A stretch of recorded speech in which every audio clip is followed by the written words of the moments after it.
Hey everyone, I'm Peter Stories here to guide you today. If you use this video to drift off to sleep, please tap like, hit subscribe, and drop a comment telling me where you're watching from and what time it is there. Now settle in, get cozy, and let yourself relax.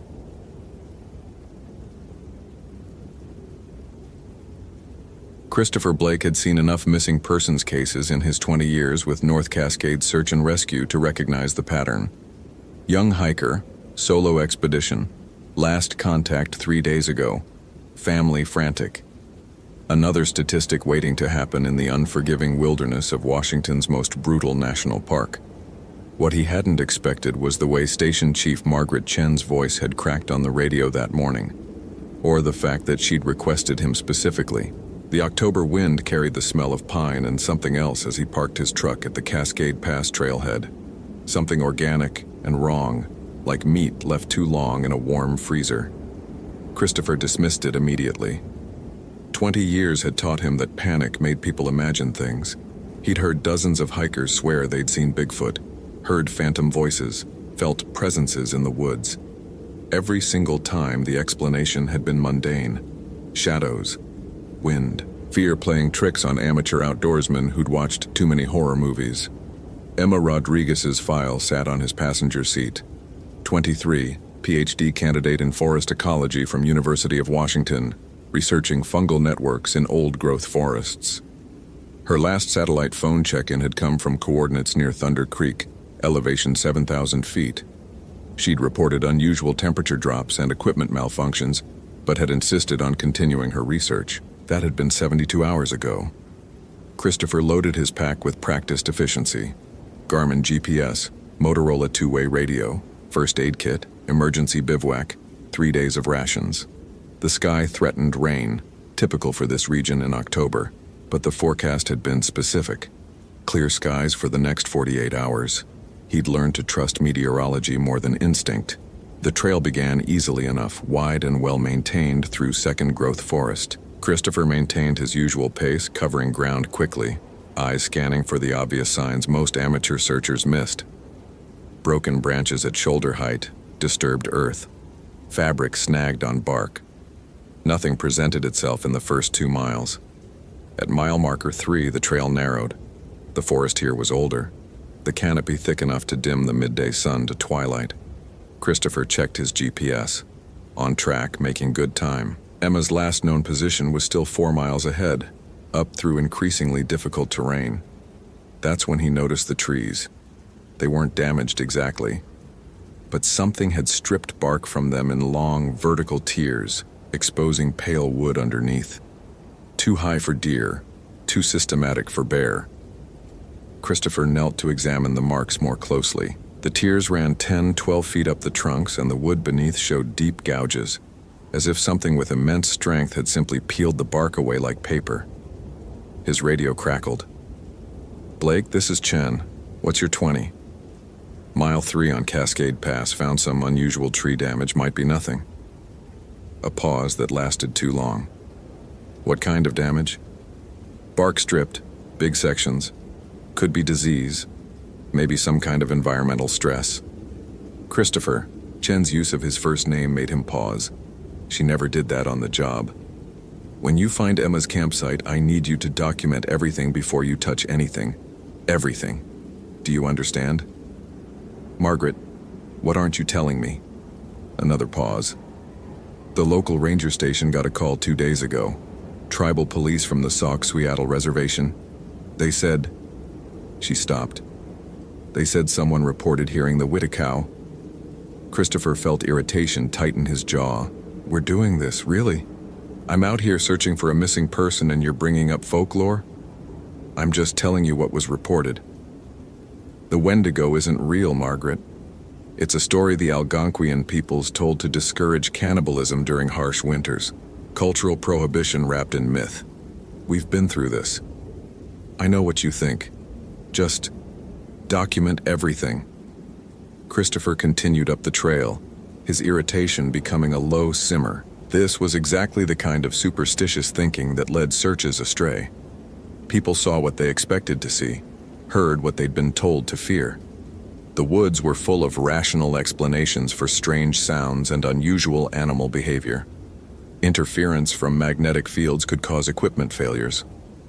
Temperature inversions created acoustic anomalies. The human brain, when stressed and alone, was perfectly capable of generating hallucinations without any supernatural assistance. The temperature dropped as he gained elevation.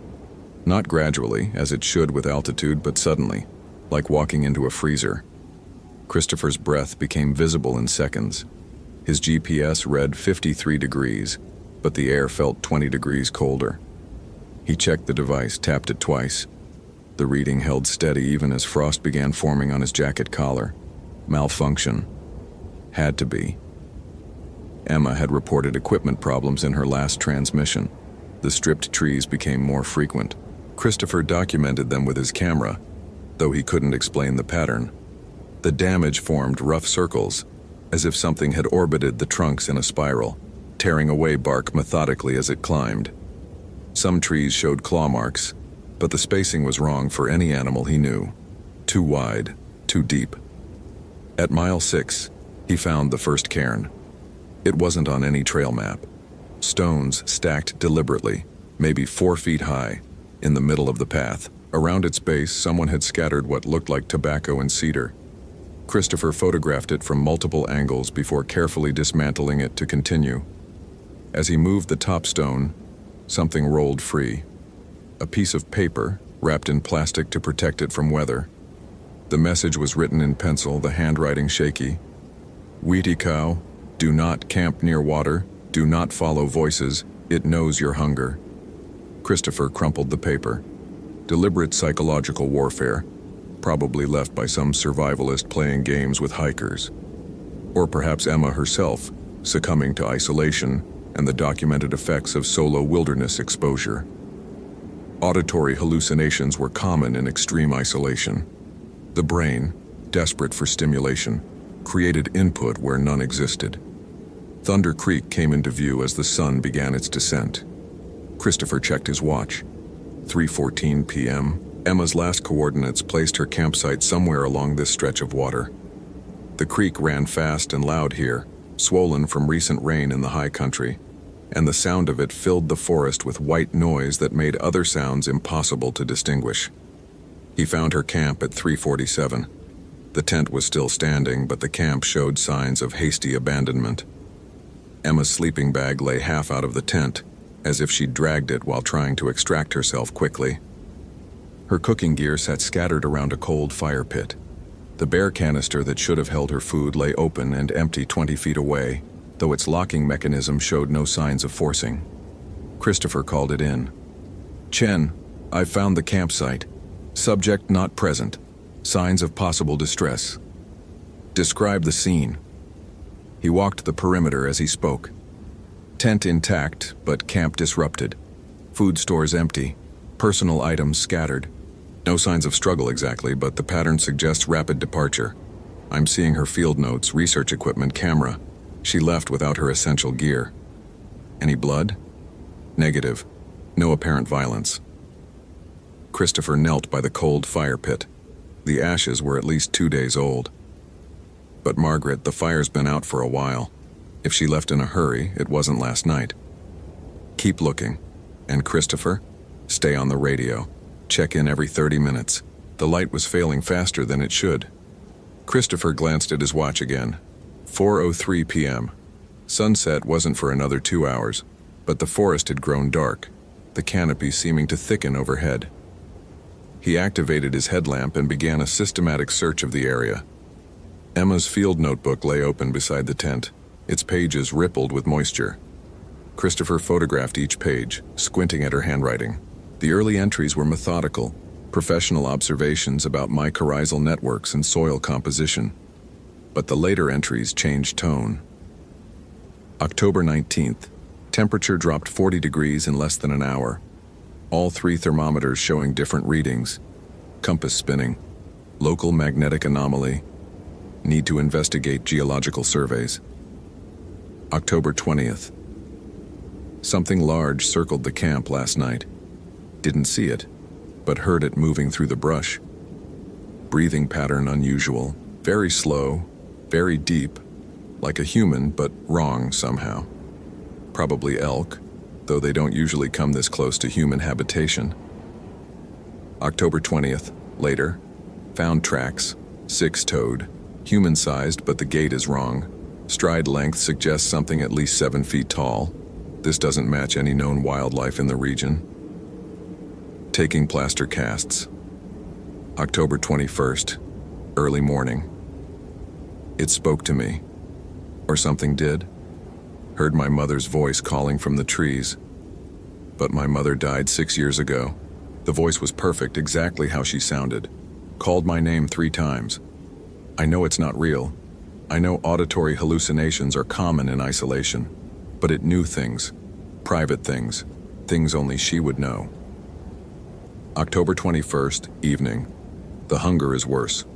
I've eaten everything in my bear canister, but I'm still starving. Physically painful. Makes no sense. I had over 3,000 calories today, hands shaking. Need to get out tomorrow. Something is fundamentally wrong here. The final entry was barely legible, written in what looked like charcoal. It has my face. Christopher felt something cold settle in his stomach and immediately pushed it away. Hypothermia could cause confusion, disorientation, hallucinations.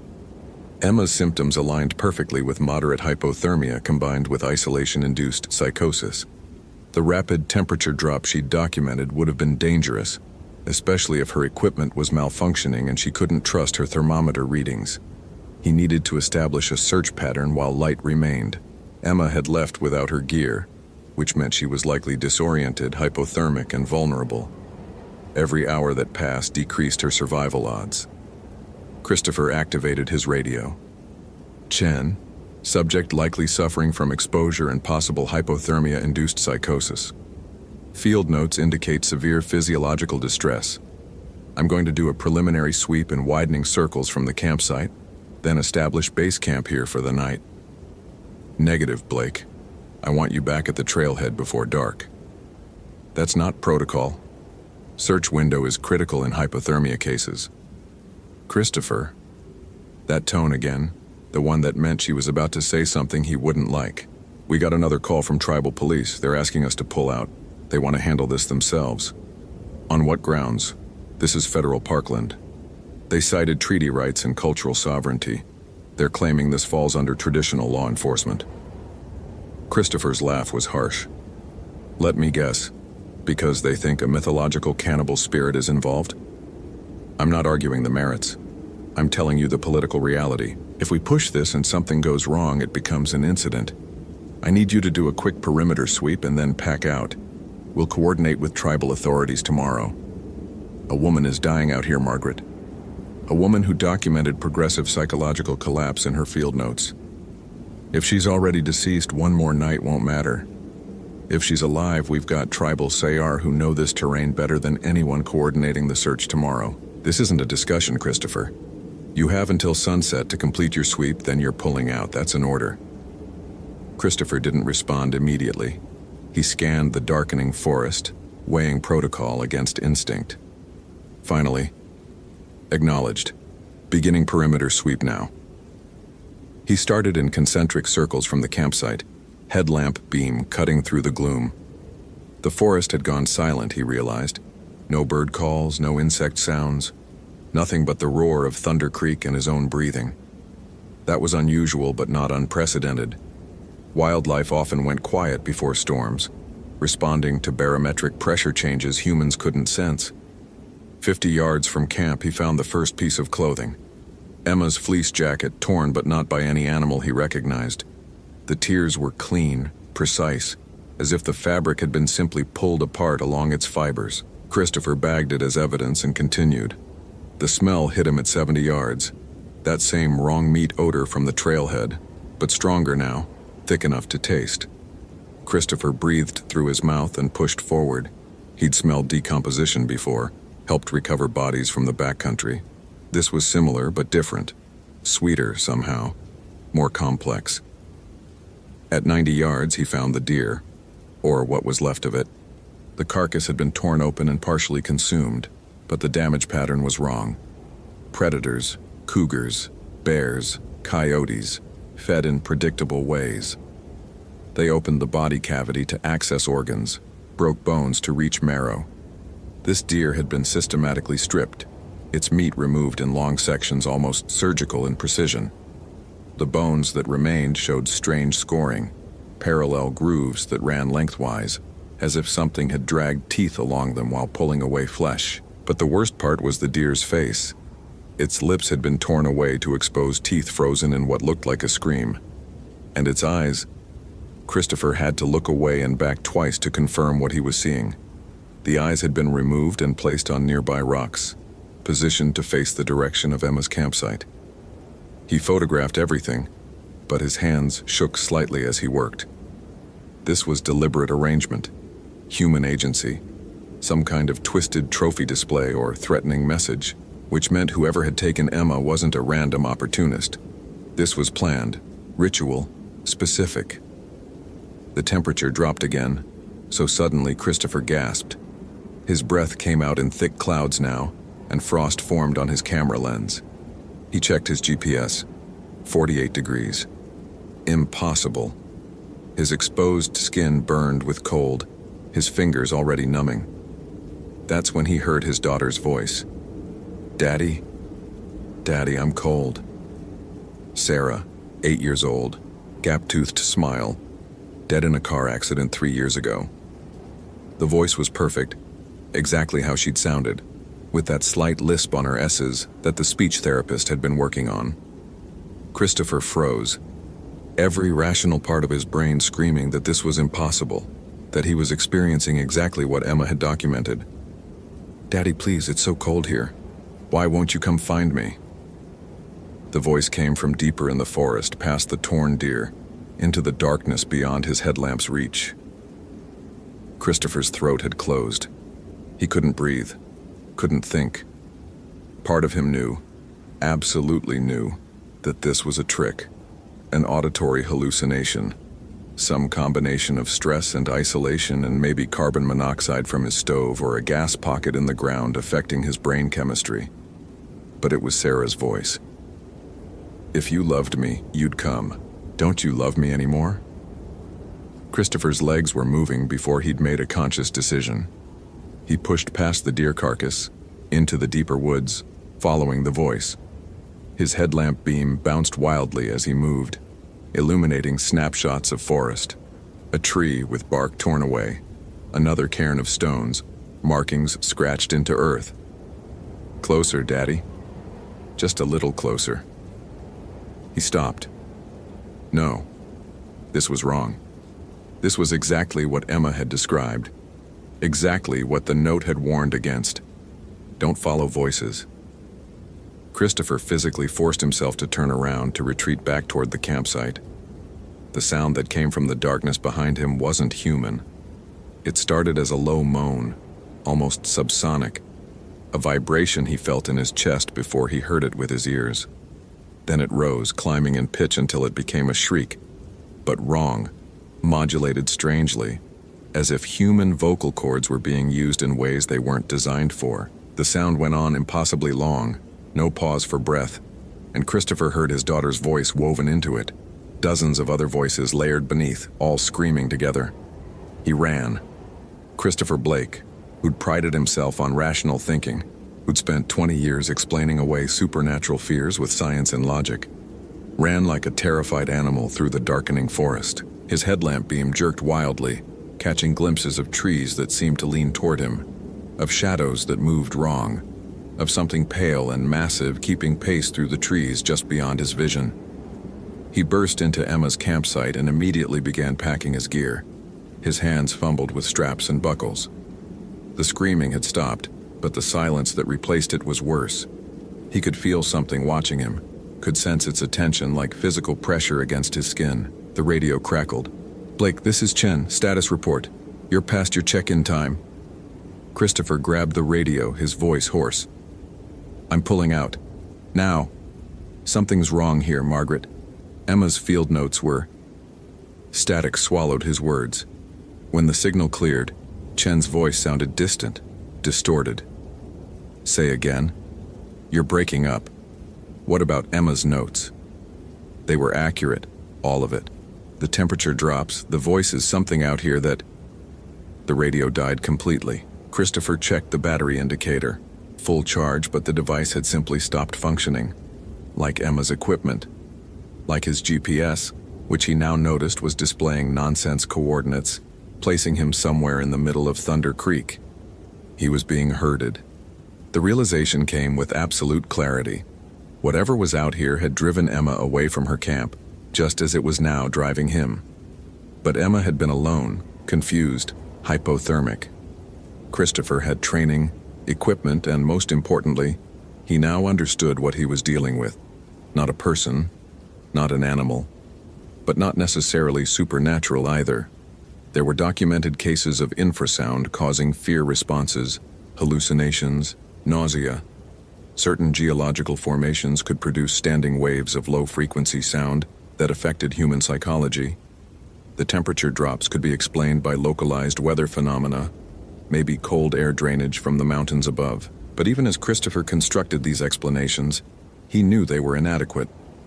The deer's arranged eyes, the voice that had perfectly mimicked Sarah, known things only she would know. The breathing sounds Emma had described, the six-toed tracks. These weren't natural phenomena. Movement in the trees. Christopher spun, his headlamp illuminating a shape that his brain refused to process correctly. It was tall, impossibly tall, bent forward at an angle that should have been unstable. Pale skin, or maybe fur, or maybe bark.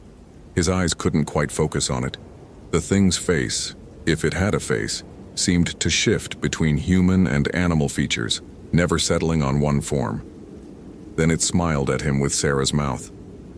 Christopher turned and ran again, this time with purpose. Not down the trail toward safety, but perpendicular to it, into the densest part of the forest. If this thing was hurting him, he'd refuse to be herded. If it expected him to run toward the trailhead, he'd run the opposite direction. Basic counter-predator tactics. The forest closed around him like water. Within minutes, he'd lost all sense of direction. His headlamp caught fragments of scenery, a fallen log, a boulder, a stream he didn't remember crossing. But nothing formed a coherent map in his mind. The cold had deepened until his fingers barely responded, his face numb, his thinking sluggish. He needed shelter. Needed to get warm, to think clearly. Christopher spotted a depression under a fallen cedar, a natural hollow that would provide some protection from wind. He crawled inside, pulling his emergency bivouac around himself, hands shaking too hard to properly deploy it. The thing didn't follow. Or rather, it didn't need to. As Christopher's thinking slowed, as hypothermia began its final work, he understood. The Whitticow didn't chase its prey. It transformed them. Emma hadn't been killed or dragged away. She'd become something else. The hunger started small, a gnawing in his stomach that his rational mind recognized as impossible. He'd eaten his emergency rations less than an hour ago. But the hunger grew anyway, becoming pain, becoming all-consuming need. Christopher's hands moved to his pack, searching for food he knew wasn't there, his movements becoming frantic, animal. His headlamp flickered and died. In the darkness, Christopher heard breathing, the same slow, deep breaths Emma had described, human but wrong. And he realized in the last moment before the hunger took his mind completely that the breathing was his own. His chest was expanding too far, his lungs drawing in air in huge, shuddering gasps. His fingers had lengthened, the joints bending in new directions. And the hunger, the terrible hunger that could never be satisfied, was filling him with something that wasn't quite consciousness anymore. Christopher Blake tried to hold on to his identity, his certainty, his rational explanations. But the forest was old, and the Whitticow was older, and some hungers were stronger than reason. The last thing his human mind registered was the sound of his own voice calling out in the darkness, but the words weren't English. They were Cree, a language he'd never learned but now spoke fluently. Ni Whittikon, Ana Kia Whitticow. I am Whitticow. You are Whitticow. The Soxhawtla tribal police found his truck 3 days later at the Cascade Pass trailhead. keys still in the ignition. They didn't search the forest. They knew better. Instead, they built a new cairn at the trail's entrance, placed tobacco and cedar at its base, and marked the trail closed until further notice. Over the following weeks, other hikers reported strange experiences in that section of the park. Voices calling from the trees, the smell of rot. Massive shapes moving just beyond their vision. 2 more people went missing before the National Park Service finally accepted the tribal recommendation and closed the entire Thunder Creek area indefinitely. Margaret Chen received a formal reprimand for approving a solo search operation, but she never spoke publicly about the last transmission from Christopher Blake's radio. How his voice had changed, how he'd spoken in a language he couldn't possibly know, how he'd said just before the signal died completely, "Tell Sarah I found her. Tell her daddy's not cold anymore." The official report listed Christopher Blake as missing, presumed dead due to exposure. His ex-wife buried an empty casket beside their daughter's grave. But the Soxhawtla elders knew the truth. Some people who go into those woods don't die. They change. They hunger. They call to others in voices that can't be ignored, offering reunion with the dead, promising relief from the cold, whispering that just a little closer, just a few more steps, everything will be warm again. The rangers at North Cascades National Park still maintain the closure. They've stopped explaining why. When pressed, they direct inquiries to the tribal authorities, who simply say that some places remember what lived there first, that some hungers are older than civilization, that the old stories aren't metaphors or moral lessons or cultural artifacts to be analyzed and dismissed. They're warnings. And in the deep wilderness of the North Cascades, where the old growth forest is thick enough to swallow light and sound, where Thunder Creek runs fast and cold and loud enough to cover other sounds, something moves in the darkness. Something that was once a forest ranger named Christopher Blake, and before him a biologist named Emma Rodriguez, and before her, others whose names have been forgotten. They hunger, always hunger, and they call to those who walk alone in the woods. They speak in the voices of the lost, the loved, the mourned, and sometimes when the wind is right and the temperature drops without warning, and the GPS coordinates read impossible locations, someone hears those voices and thinks, just a little closer, just to be sure. That's when the transformation begins again. The forest remembers, the Whitacow remembers, and some types of hunger can never be satisfied, only shared. In his office in Seattle, on a computer that no longer received updates from Christopher Blake's GPS beacon, a file remained open. Emma Rodriguez's field notes, photographed and uploaded on that last day.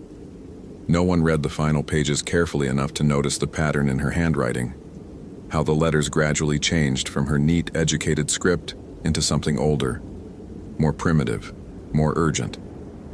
No one except Margaret Chen, who studied those pages late at night and saw what others missed. How the final entries weren't warnings, they were invitations. "Come find us," they said. "We're so hungry, we're so cold. Come make us warm." Chen closed the file every time, but she never deleted it, because somewhere deep in her rational, scientific mind, a small voice wondered what it would be like to never feel hunger again, to never feel cold, to speak in voices that could call the dead. She never went to North Cascades National Park. She never tried to find Christopher Blake or Emma Rodriguez. But on particularly cold nights, when the wind howled outside her Seattle apartment, she thought she heard something calling her name. Not her voice, someone else's. Someone she'd lost long ago, and every time she had to physically force herself not to respond. The Whitacow are patient. They can wait decades, centuries. They called the Algonquian peoples for thousands of years, and they call still. Not because they're evil or malicious or even consciously cruel. They simply hunger as fire hungers for fuel, as winter hungers for warmth. And hunger, in the end, is the most human thing of all. Sarah Brennan had been staring at the photograph for 20 minutes, and the wrongness of it wouldn't resolve into sense. She sat in the ranger station at Logan Pass, elevation 6,646 feet, while February winds screamed against the windows and turned the parking lot into a white void. The photo showed Daniel Marsh's campsite at the Granite Park Chalet Service Road. His tent, intact, sleeping bag still in its stuff sack, camp stove with half a pot of what looked like oatmeal frozen solid. His pack leaned against a lodgepole pine, fully loaded. His boots sat paired outside the tent vestibule. But Daniel Marsh himself had been found 8 miles north, barefoot in 2 feet of snow at 4:47 a.m. by a snowplow operator clearing the Going to the Sun road. He'd been alive, technically. Hypothermic, frostbitten, unresponsive. When they'd loaded him into the ambulance, his eyes had been open but focused on nothing, and he'd been mouthing words nobody could understand. The hospital in Kalispell had him in intensive care now, still silent, still staring. The oatmeal detail bothered her most. You didn't start cooking breakfast? Leave it half-finished? Strip off your boots and abandon your campsite to walk 8 miles through a blizzard in the dark? The timeline made it worse. His girlfriend had confirmed he'd texted her at 10:47 p.m. saying he was calling it early, snow getting heavy. The snowplow operator's timestamp was 4:47 a.m. 6 hours. The February darkness would have been absolute. The temperature at 12 below zero before wind chill. Sarah had 14 years with the National Park Service, the last 7 at Glacier. She had a master's degree in wildlife biology and a reputation for methodical thinking that made her the de facto person Chief Ranger Morrison called when something didn't add up. She'd tracked down poachers, located confused hikers, investigated bear attacks and avalanche deaths. She understood the mechanics of how people died in the wilderness. This didn't fit any of those mechanics. Her Motorola radio crackled. "Brennan, you copy?" She pressed the transmit button. "Go ahead, Tom." Tom Whitehorse, her usual partner for backcountry work, sounded tense. "Hospital called. Marsh came out of it about 20 minutes ago, started talking." Sarah sat forward. "What's he saying?" "That's the thing. Nurse said it's not English, not French or Spanish either. She recorded some of it on her phone, sent it to Morrison. Chief wants you to hear it." "Send it through." "Can't. Email's down again. Storm knocked out the relay. You need to come to the admin building." Sarah looked at the photograph again. At the boots, precisely placed. At the tent, zipped shut. At the oatmeal pot, its contents crystallized mid-stir. On my way. The Glacier National Park Administrative Building sat 3 miles down from Logan Pass. Accessible in winter only by snowmobile or snowcat. Sarah took a snowmobile, and the ride down through the screaming white felt like descending into some pocket dimension where the normal rules didn't apply. The park in winter became something else. Over 1 million acres of frozen wilderness, most of it inaccessible, inhabited only by scattered winter rangers and whatever else moved through the deep snow. Morrison was waiting with Tom when she arrived. The chief ranger was 58, weathered, competent. He didn't spook easily, but there was something tight around his eyes now. He handed Sarah his iPhone without preamble. "Listen to this. Tell me what you think." Sarah pressed play. The recording was scratchy, clearly captured on a phone held near a hospital bed. Background beeps and machinery hum, then a voice, male, hoarse, speaking in a rhythmic monotone. "Widikow, Widikow, Kawashimiu, Nimitikwapan, Widikow." The words repeated, a litany. Sarah felt something cold move through her stomach that had nothing to do with the temperature. She'd heard Algonquian languages before. There was a Blackfeet reservation bordering the park's eastern edge, and she'd worked with tribal liaisons on joint projects. This sounded similar in phonetic structure, but wrong somehow. The cadence was off. Too rhythmic. Almost chanted. "He's been saying this for 30 minutes straight," Morrison said. "Won't respond to questions. Won't look at anyone. Just this." Tom leaned against the wall, arms crossed. He was Blackfeet himself, 32, practical. "Play it again," he said. Sarah did. This time Tom's expression shifted. Not recognition exactly, but something close to it.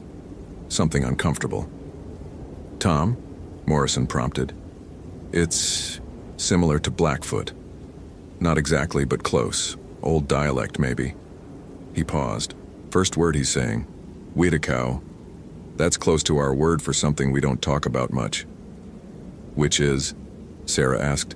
Tom looked at her directly. A Wendigo, or Windigo, Widicow, bunch of different spellings. Different tribes have different versions. Algonquian folklore, a winter spirit, cannibal giant, person transformed by eating human flesh in times of starvation. Morrison frowned. Marsh is from Seattle. Software engineer. No connection to any tribal communities that we know of. How would he? He wouldn't, Tom interrupted. That's what bothers me. And the other words. Kawishimu means, it hunts me in Old Blackfoot. Nimitikwapan, that's harder. I ate, maybe? Or I consumed. My grandmother spoke more of the old language than I do. Sarah played the recording a third time, and this time she focused not on the words but on Daniel Marsh's voice, the tonality, the emptiness in it. People in shock sounded confused, frightened, disconnected. This sounded like someone reading from a script they didn't understand, couldn't stop repeating. Like a record stuck in a groove. I want to go back to his campsite, she said. Full documentation. Something happened there, something specific. I need to see it. Morrison nodded slowly. Storm's supposed to break tomorrow morning. We've got a window before the next system moves in. Tom, you go with her. Full safety protocols. This weather's not forgiving mistakes. Copy that, Tom said, but he was still looking at Sarah with an expression she couldn't quite read. Later, she'd remember it as warning. They set out at first light, which in late February meant 7:43 a.m. The sky had cleared to that crystalline blue you only got in mountain winter, so saturated it almost hurt to look at. Temperature at Logan Pass read -8 Fahrenheit. Sarah and Tom loaded their packs with standard winter gear: avalanche beacons, probe poles, first aid, emergency bivvy, 30 feet of climbing rope, energy bars, thermoses of coffee. Sarah also brought her Nikon D90 with the macro lens, evidence bags, a handheld GPS unit, and her field notebook. The snowmobile ride to the Granite Park service road took 45 minutes. They had to break trail through sections where the storm had deposited 3-foot drifts. The park in winter was almost unrecognizable from its summer self. The Going to the Sun road became a corridor through blank whiteness, the surrounding peaks reduced to geometric shapes against the blue. No tourists, no traffic, just the two of them and 1,000 square miles of silence. Daniel Marsh's campsite was exactly as the initial response team had left it. Yellow evidence tape marked the perimeter, already half buried. The tent stood like a small orange monument, its fly crusted with ice. Sarah approached it methodically, photographing from multiple angles before she touched anything. Notice anything? She asked Tom. He'd been circling the perimeter, studying the snow. No animal tracks, none. You'd expect voles, snowshoe hares, maybe ermine. Nothing. Just boot prints from the response team and those weird impressions near the tent. Sarah moved closer to examine what he meant. Near the tent's entrance, pressed into the snow, were impressions that didn't match any boot or animal track she recognized. They were elongated, at least 18 inches long, with what looked like claw marks at one end. But the depth was wrong. Too shallow for something heavy enough to make prints that large. And there were only 3 of them, spaced irregularly, leading from the tent about 30 feet into the tree line, before they simply stopped. She photographed them from multiple angles, placed a ruler beside them for scale, then carefully made castings using the dental stone compound she'd brought. The silence while they worked felt textured, as if the air itself had weight. No wind, no bird calls, nothing. Sarah. Tom's voice was quiet. Come look at this. He was standing at the tree line, pointing at a lodgepole pine about 40 feet into the forest. Sarah trudged through the deep snow to join him, and her breath caught. The tree bark had been stripped in vertical gouges, starting about 7 feet up and extending another 3 feet higher. The exposed wood was fresh, pale and raw, but the gouges were too wide for bear claws, too deep, and bears would be hibernating now anyway. Each mark was roughly 3 inches wide and had carved through the bark into the sapwood beneath. What could do this? Tom asked. Sarah reached up to touch the lowest mark. Her gloved fingers traced the gouge. "I don't know. The height bothers me," Tom said. "Starting at 7 feet, that's too high for any animal on all fours." Sarah stepped back, looking up at the marks. Even a grizzly on hind legs wouldn't claw that high on a tree. They marked territory lower, where other bears can smell it. They documented the tree, took samples of the bark fragments scattered in the snow below it. Sarah's mind was working through possibilities, discarding them one by one. Vandalism, no footprints, lightning strike, wrong pattern, avalanche debris. Not at this elevation, and the marks were too deliberate. "Check the tent," she said. "I want to see inside." The tent was a North Face VE25, 3-season but reinforced. Daniel Marsh had set it up properly. Good tension, stakes driven deep. Sarah unzipped the vestibule, then the main door. The smell hit her immediately. Not decay, something else. Something that made her throat close and her eyes water. Sweet and wrong, like overripe fruit mixed with copper. Inside, everything was orderly. Sleeping bag laid out, inflatable pad beneath it. A paperback novel face down on the sleeping bag. Sarah checked the title. The Terror, by Dan Simmons. She noted the irony grimly.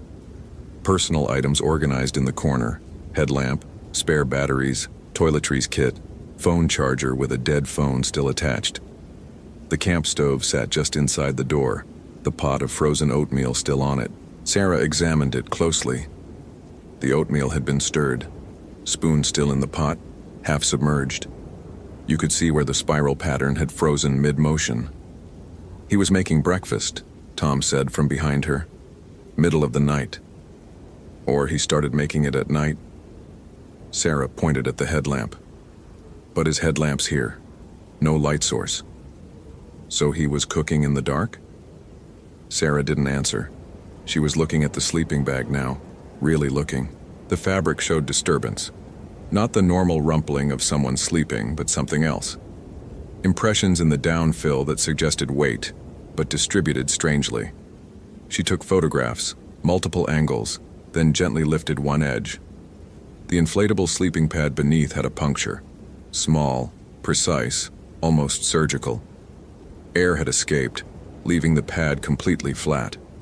Sarah examined the puncture with her macro lens. The edges of the hole were too clean, too uniform. Not torn, cut, or punched through by something sharp and narrow. "Tom," she said carefully, "if you were going to stab through a sleeping pad, what would you use? Knife? Stick? Why would anyone—" "Look at the edges. This wasn't accidental. Someone or something punctured this deliberately." Tom crouched beside her, studying the hole. His face had gone very still. "The way it's positioned, whoever made this, they'd have been standing over him while he slept." Sarah felt it then. The wrongness that had been hovering at the edge of her perception since they'd arrived. This campsite looked safe, orderly, normal, but nothing that had happened here had been normal. Daniel Marsh hadn't panicked and run. He'd been doing something purposeful, making food in the dark perhaps, and then something had entered his tent, punctured his sleeping pad, and done something else. Something that made him strip off his boots and walk 8 miles barefoot through a blizzard while chanting in a language he didn't speak. "Bag everything," she said. "I want samples of the tent fabric near that hole. Anything that might have trace evidence. And I need to check the perimeter again." She climbed out of the tent and began a careful spiral search pattern, working outward from the campsite. The snow had accumulated in layers. You could read the storm's progression in the strata. She photographed each layer, noting the crystalline structure, looking for anything anomalous. 60 feet from the tent, she found it. A dark stain in the snow, roughly circular, about 8 inches in diameter. Partially covered by fresh snowfall but visible when she brushed the surface layer away. She called Tom over. "Blood?" he asked. Sarah pulled out a presumptive blood test kit. Hemastic strips, standard field equipment. She collected a sample of the stained snow, let it melt in a vial, then dipped the strip. It turned green immediately. Positive for blood. "Whose blood is the question?" she said. "Could be animal, could be Marsh's. Maybe he cut himself somehow before he left." But she didn't believe it. The stain was too far from the tent, positioned oddly, and there was no trail leading to or from it. Just this one spot, as if something had stood here and bled into the snow. Tom had his radio out. "I'm calling this in. Morrison needs to know we've got a potential crime scene here." "Wait." Sarah held up a hand. Something had caught her eye near the bloodstain. She knelt down, brushing snow carefully away with her gloved hand. Beneath the surface, frozen into the older snow layer, was an object. She worked it free carefully, a piece of antler, about 6 inches long, broken off at one end. The surface was carved with markings, not natural, deliberate. She held it up to the light. The carvings were symbols, repeated in a band around the antler's circumference. They looked old, the cuts weathered, darkened with age. Geometric patterns intersected with more organic shapes. She didn't recognize the symbolic system, but the craftsmanship was clear. This was ceremonial, purposeful. "Is this Blackfeet?" she asked Tom. He took the antler carefully, turning it in his hands. His expression darkened. "No. Well, maybe related? Some of these symbols look familiar from old stories, but not in this combination. This is..." He paused. "My grandmother told me about things like this once. Protection charms, wards, used in the old days when people were afraid of Wittikau. They'd carve them from shed antler, hang them outside their lodges in winter. Protection from Wendigo," Sarah said flatly. "Yeah." Tom looked at the campsite, then at the forest around them. "Question is, did Marsh bring this, or did someone leave it here? He's from Seattle, software engineer. Where would he get a Wendigo ward?" "Exactly." They worked in silence for another 30 minutes, collecting samples, documenting everything. Sarah's mind was working through the logic tree, trying to find a rational path through the evidence, but every branch led to impossibility. The timeline didn't work. The tracks didn't make sense. The antler shouldn't be here. And Daniel Marsh shouldn't have been found 8 miles away, chanting in Algonquian about something hunting him. The sun was starting its decline when they finished, the temperature dropping with it. Sarah's Garmin GPS read -12. They'd been at the site for nearly 4 hours. "We should head back," Tom said. "Storm system's coming in tonight." Sarah nodded, but she was looking at the tree line, at the deep shadows between the pines. The light was failing fast, the way it did in winter mountains. Not a gradual dimming, but a sudden draining, as if something were drinking the brightness from the air. "Tom," she said quietly, "you feel like we're being watched?" He didn't answer immediately. When he did, his voice was careful. "Yeah, since about 20 minutes after we got here." "Should have mentioned that earlier." "Should have. But you were in documentation mode. Didn't want to spook you." Sarah almost smiled. "Takes more than a feeling to spook me." "That's what worries me," Tom said, "because I'm spooked and I grew up with these stories." They packed up the evidence carefully, secured everything in their packs. Sarah took one last photograph of the campsite, wide angle, capturing the tent and the surrounding forest in the failing light. When she reviewed it later, she'd noticed something in the shadows between the trees, a vertical shape that shouldn't be there, too tall and too thin. But in the moment, in the cold and the dimming light and the absolute silence, she didn't see it. The ride back to Logan Pass felt longer than it should have. The shadows reached across the snow like fingers. Twice, Sarah thought she heard something moving parallel to them through the trees, something large matching their pace. But when she turned to look, there was nothing, just the forest and the growing dark. Tom heard it too. She could tell by the way he kept adjusting the snowmobile's mirror, glancing back at the trail behind them. Neither of them mentioned it. They reached Logan Pass as full darkness fell. The ranger station lights looked warm and impossibly distant across the white expanse of the parking lot. Sarah's hands were shaking as she dismounted, and not entirely from the cold. Inside, Morrison was waiting with news from the hospital. Daniel Marsh had stopped chanting. He'd gone completely silent instead. withdrawn into a catatonic state. Brain scans showed normal activity, no stroke, no tumor, no physiological explanation for his behavior. The psychiatric evaluation was pending. "What did you find?" Morrison asked. Sarah laid out the evidence bags on the table: bark samples, the carved antler, the blood-stained snow samples, photographs of the tracks. She walked him through everything, keeping her voice level and professional, but she could hear the strain in it, the edge of something that wanted to be fear but didn't have permission yet. Morrison examined the antler for a long time. "This could be a prop," he said finally. "Marsh could have brought it. Maybe he was interested in Native American artifacts, bought this online or something." "From a site that sells ceremonial Wendigo wards?" Tom asked. "Chief, those aren't exactly tourist items." "So what's your theory?" Morrison asked. "A Wendigo took a software engineer from Seattle?" "I'm not saying that," Tom said, but his voice was tight.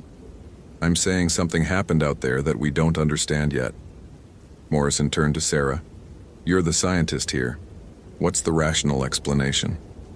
Sarah thought about the punctured sleeping pad, the vertical marks on the tree bark, the blood stain with no source, the way the forest had felt when they were leaving, like something vast and patient was watching them go. "I don't have one yet," she admitted. "But I want to check something. The hospital. Do they still have Marsh's clothing, the things he was wearing when they found him?" "Should be in evidence." "Why?"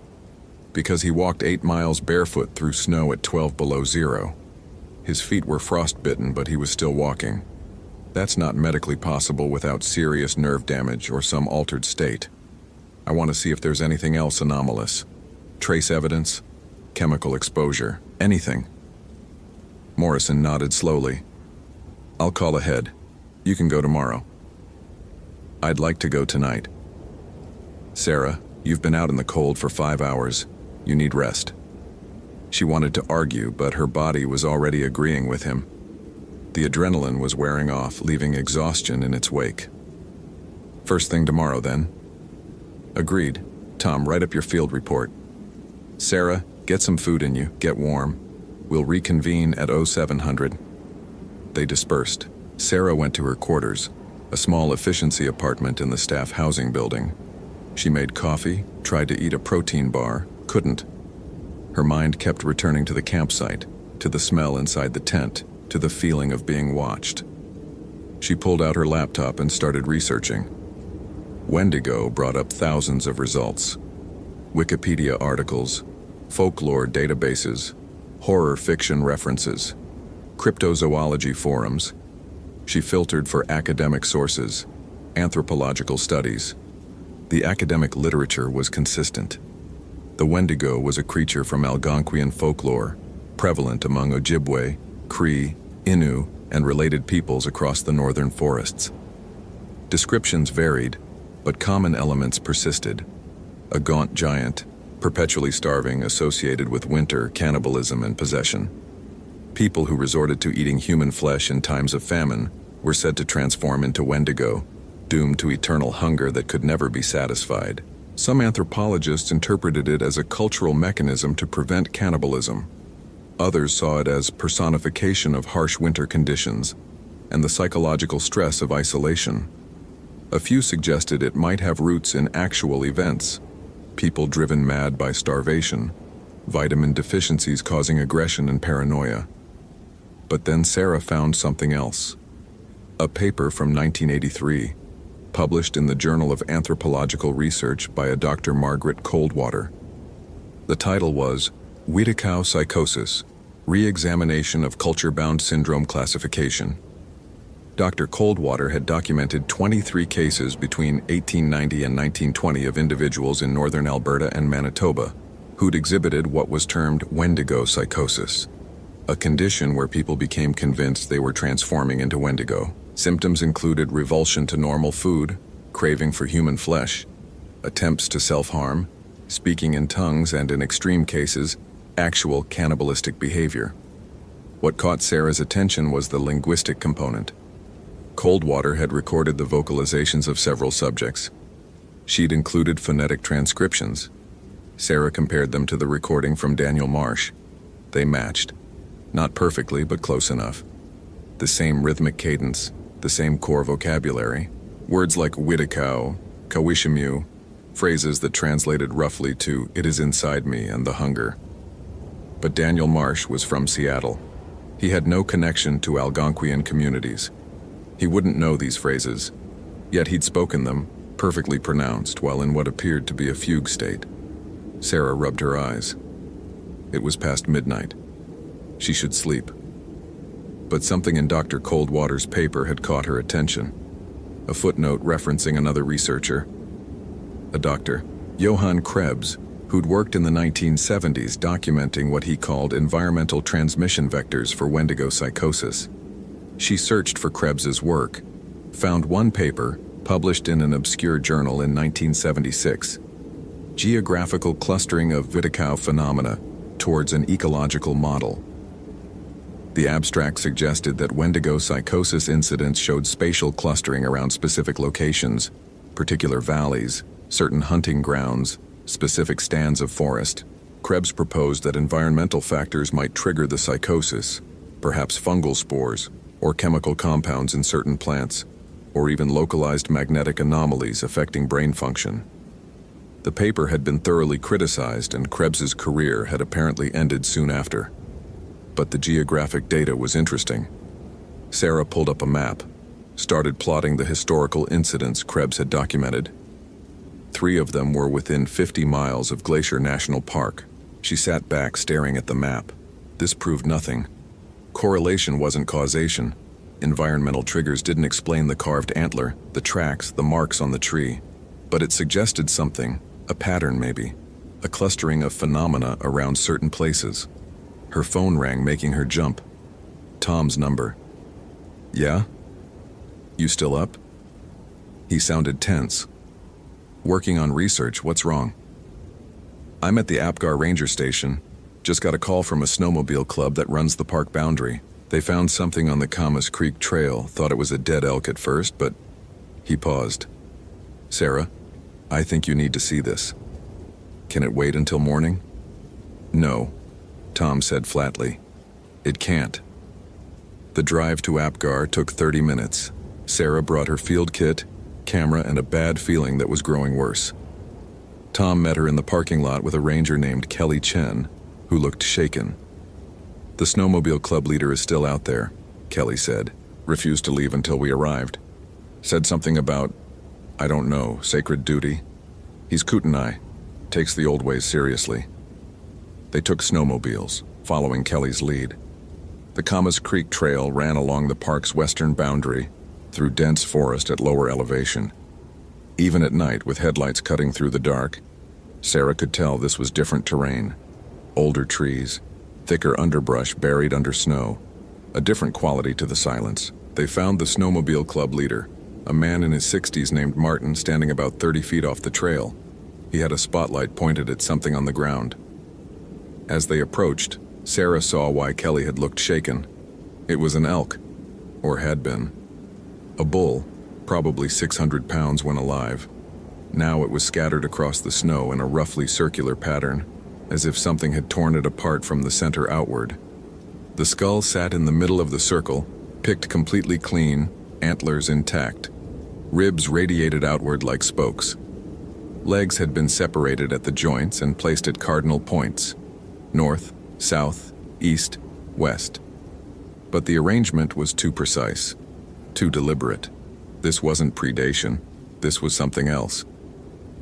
"No tracks except the elk's own," Martin said without greeting. His voice was rough, strained. "It walked here, stood in that spot, and something took it apart. Nothing else came or went. Just the elk walking in, and then..." He gestured at the carnage.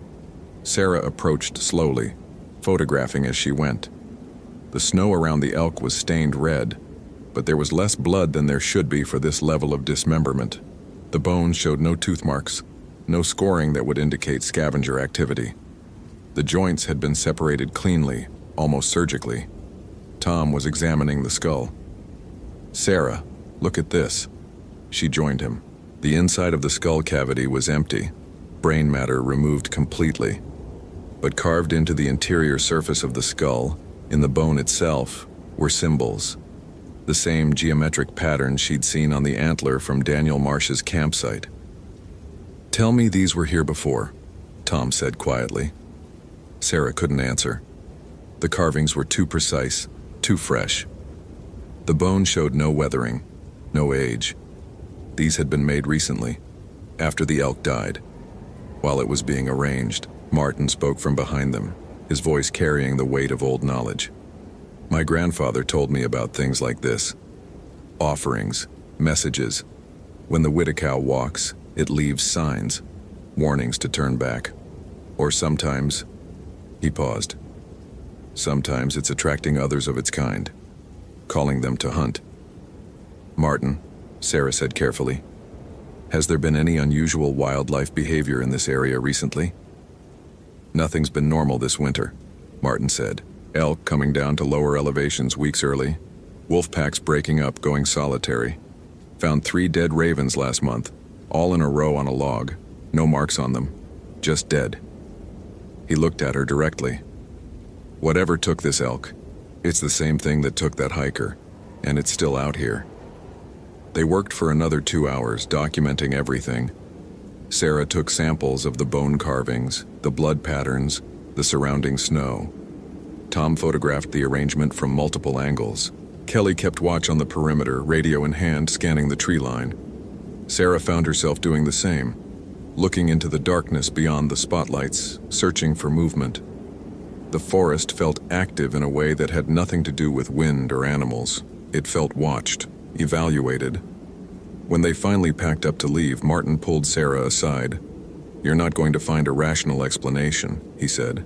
"I can see you trying. You're thinking environmental factors, maybe chemicals, some kind of mass psychosis, but that's not what this is." "What is it then?" Sarah asked. "A hunger that walks," Martin said simply.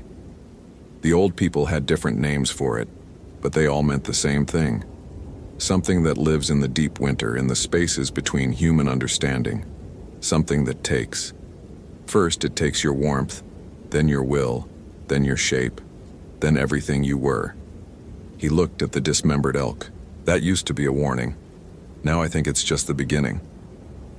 Sarah wanted to dismiss it as folklore, as anthropological metaphor, but standing in the darkness, surrounded by impossibly precise carnage, with the memory of Daniel Marsh's chanting still echoing in her mind, dismissal felt like willful blindness.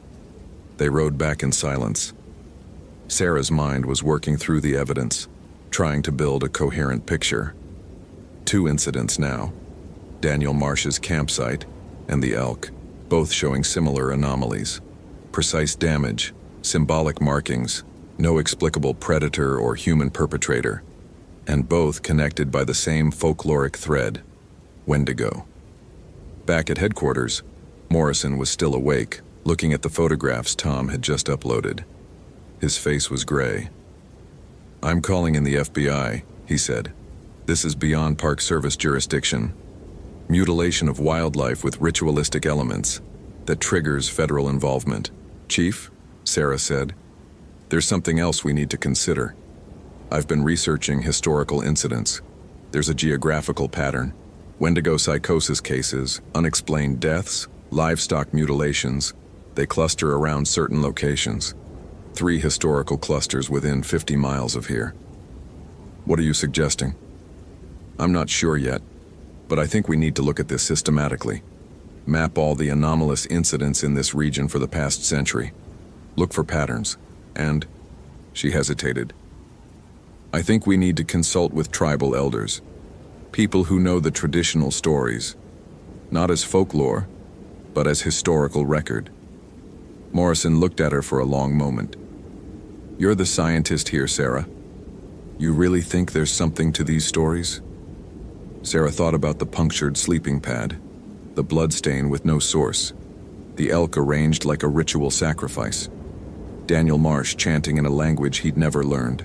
"I think," she said carefully, "that we're dealing with something we don't understand. And when you don't understand something, you gather data from every available source, including oral tradition." Morrison nodded slowly. "All right, Tom, reach out to the Blackfeet Cultural Committee. See if anyone's willing to talk to us. Sarah, keep working the physical evidence. I want everything analyzed. Blood, bark, bone samples. Everything. And stay sharp.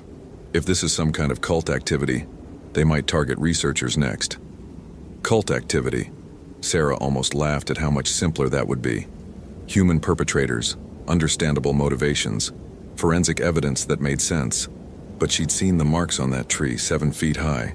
She'd felt the weight of attention in the forest. This wasn't humans playing at ritual magic.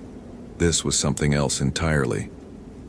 Over the next 3 days, Sarah barely slept. She drove to Kalispell to examine Daniel Marsh's clothing, found trace elements on the fabric she couldn't identify, sent them to the lab in Missoula. She interviewed the snowplow operator who'd found Marsh, learned he'd been standing in the middle of the road facing north motionless, not wandering, standing, waiting. The FBI sent an agent, a woman named Carver, who specialized in ritualistic crimes. She spent 6 hours at the elk site, took her own samples, interviewed everyone. Then she left and Sarah never heard from her again.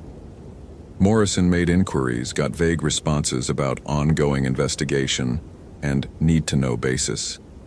Tom's contacts with the Blackfeet Cultural Committee bore more fruit.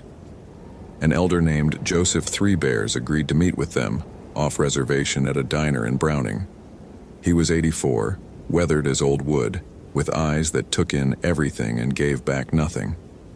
"My grandfather hunted these mountains," Joseph said, stirring sugar into black coffee. "He told me there were places you didn't go in winter, valleys that stayed too quiet, stands of trees where the snow never laid right. He said the Wittikau kept those places, that it walked there when the cold was deepest." "Did he ever see one?" Sarah asked. "He saw what it left behind." Joseph's gaze fixed on her. "Man from the tribe back in 1932. Went out hunting, came back wrong. Wouldn't eat, wouldn't speak English, only the old tongue. Started carving things, symbols on bark, on bone, on his own skin. Said he was trying to keep it out, but it was already inside. They found him a week later, frozen solid in the Badger 2 medicine area, sitting upright in the snow, eyes open." Sarah felt cold that had nothing to do with the diner's drafty windows. What were the symbols supposed to do? Ward it away? Bind it? My grandfather said the old medicine men knew songs that could hold the Wittikau back. Keep it from taking someone completely. But you had to know the proper words, the proper offerings. And even then, he shook his head. The Wittikau is hunger given shape. You can't kill hunger. You can only try to contain it. Tom leaned forward. "Joseph, these symbols, would you recognize them if you saw them?" "I might." Sarah pulled out photographs of the carved antler and the elk skull, laid them on the table. Joseph studied them for a long time, his expression darkening. "These aren't wards," he said finally. "These are invitations." "Invitations to what?" Sarah asked. "To transformation, to joining. The Wittikau doesn't just hunt, it reproduces." He pointed at one symbol. "This here, that's asking for the hunger, opening yourself to it.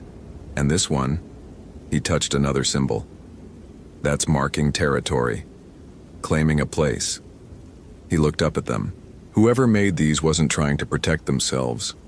They were trying to become Wittikau, or mark this land as belonging to one that already exists.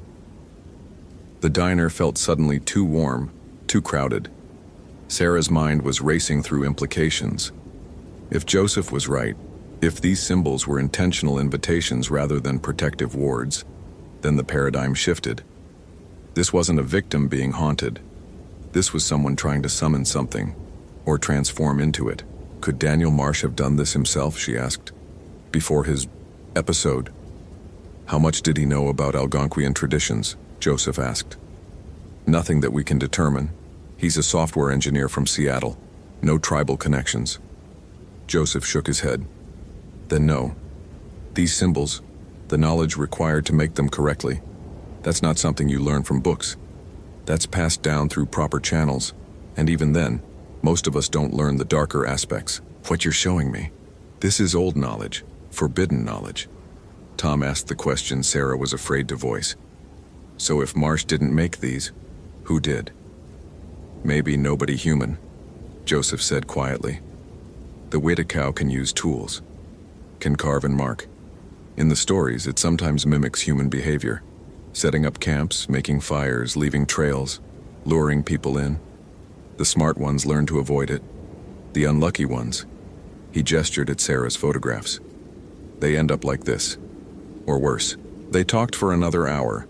Joseph shared more details, specific locations his grandfather had mentioned as dangerous, behavioral patterns attributed to Wendigo, methods the old medicine men had used for protection. Sarah took notes, cross-referencing with the historical data she'd compiled. A pattern was emerging. The geographical clusters she'd identified earlier aligned with the places Joseph's grandfather had warned about. The Badger 2 Medicine area, certain drainages off the North Fork, the upper reaches of Camas Creek. All of them showed repeated incidents across decades, disappearances, unexplained deaths, reports of people acting strangely before vanishing. Joseph, Sarah said carefully, is there any record of these things being stopped? Killed? You can't kill hunger, Joseph repeated. But the old people knew rituals, ways to bind it to specific places, keep it contained. My grandfather said there were songs that would trap the Wittikow, make it sleep through the summer. But you needed several medicine men working together, and you needed to know its true name. Its true name? Every Wittikow has a name. The name of the person it used to be before the hunger took them. If you know that name and you speak it properly, you can command it, bind it. My grandfather said the really old Wittikow, the ones that have been around for centuries, their names are lost. Those ones can't be bound anymore. They're pure hunger, no human left. Sarah felt something click in her mind. Daniel Marsh. He was chanting something. A name, maybe. She pulled out her phone, played the recording. Joseph listened intently, his expression growing troubled. That's not a name, he said. That's a claim. He's saying, it hunts me, it finds me, I am consumed. But the pronunciation, he's speaking it like someone born to the language. That shouldn't be possible. Unless he's been possessed, Tom said. Or transformed, Joseph added. The stories say when the Wittikow takes someone, they speak in the old tongue. It's the hunger speaking through them, making its claim official. They left the diner with more questions than answers. Sarah drove back to Glacier in silence, mind churning. The evidence was pointing toward something impossible, but the pattern was too consistent to ignore. Geographical clustering, ritual markings, linguistic anomalies, behavioral transformation, all of it connected by a folkloric thread that spanned centuries. That night, Sarah laid out everything on her apartment floor: photographs, maps, lab reports, historical documents, interview transcripts. She was looking for the missing piece, the element that would make sense of the pattern. The lab results had come back on the trace elements from Daniel Marsh's clothing. Unknown organic compounds, no match in any database. Chemical signature suggesting extreme cold exposure, but also something else. Proteins that shouldn't exist in mammalian tissue. The blood from the campsite was elk blood, but with anomalous markers. The bark samples showed cellular degradation consistent with rapid desiccation, as if something had drained the moisture from the living tissue. Sarah cross-referenced the historical incidents with weather data. Found another pattern. All of them occurred during extreme cold snaps, when temperatures dropped below zero for extended periods, as if the cold itself was a catalyst, or a door that opened under the right conditions. Her phone rang at 2 a.m. Morrison. "We've got another one," he said without preamble. "Cross-country skier. Reported missing this evening. Vehicle found at the Lake McDonald trailhead. Park police just found him at the Sperry Chalet service road. Same condition as Marsh. Barefoot, hypothermic, unresponsive. They're transporting to Kalispell now." Sarah was already pulling on her gear. "I'm coming." "Negative. Storms moved in, roads are whiteout conditions. You stay put. Tom and I will meet the ambulance at the hospital, but Sarah..." He paused. "The skier, He was found carving something, had a piece of slate rock, was using a sharp stone to make marks. Deep cuts in his hands from the work, didn't even notice he was bleeding. The EMTs had to pry it away from him. What kind of marks? Same symbols we've been seeing. Exactly the same. After Morrison hung up, Sarah stared at the map on her floor. 2 victims now, both found in altered states, both connected to the same symbolic system, both having been in the wilderness during extreme cold. The pattern was accelerating. She marked the locations where Marsh and the new victim had been found, drew lines connecting them to the historical incident sites. The lines formed a rough triangle, with the center point falling somewhere in the northern section of the park, an area called the Boulder Pass region, rarely visited even in summer, completely inaccessible in winter. Sarah pulled up topographical maps of Boulder Pass. Remote didn't begin to describe it. Over 15 miles from the nearest road, surrounded by peaks over 8,000 feet, accessible only by grueling trail hiking, the kind of place you could disappear completely, and no one would find you until the snow melted. If they found you at all. According to the historical records, Boulder Pass had 3 documented disappearances between 1940 and 1960. 2 hunters and a ranger. None of the bodies had been recovered. The area had acquired a reputation. Local guides called it the hungry place. Indigenous people avoided it entirely. Sarah made a decision that she knew was probably stupid, possibly suicidal, but felt inevitable. She was going to Boulder Pass. She needed to see what was there. Needed to understand the source. Morning came gray and bitter. The storm had passed, leaving 18 inches of fresh snow and temperatures at -15. Sarah packed carefully, winter camping gear, emergency supplies, flares, satellite phone, her Nikon, evidence collection kit. She left a note in her apartment, sealed envelope, instructions to open it if she didn't return in 3 days. Then she drove to the ranger station, checked out an avalanche beacon, told the duty ranger she was doing a routine equipment inspection at Lake McDonald, stretched the truth to the breaking point. Then she drove to the pole bridge area on the park's western edge, the closest access point to Boulder Pass. The trail was buried under winter's accumulation, but Sarah had her compass, GPS, and years of backcountry experience. She set out on snowshoes at 9 a.m., heading northeast into the wilderness. The forest closed around her like a fist. Douglas fir and lodgepole pine, branches heavy with snow, creating a tunnel effect that blocked most of the gray sky. Her breath came in white plumes. The only sounds were her snowshoes crunching through the powder and the occasional crack of a tree branch breaking under ice weight. By noon, she'd covered 6 miles and gained 2,000 feet of elevation. The temperature was dropping, -20, maybe colder in the shade. Sarah stopped to eat, forcing down a protein bar that tasted like cardboard, drinking water from her insulated bottle.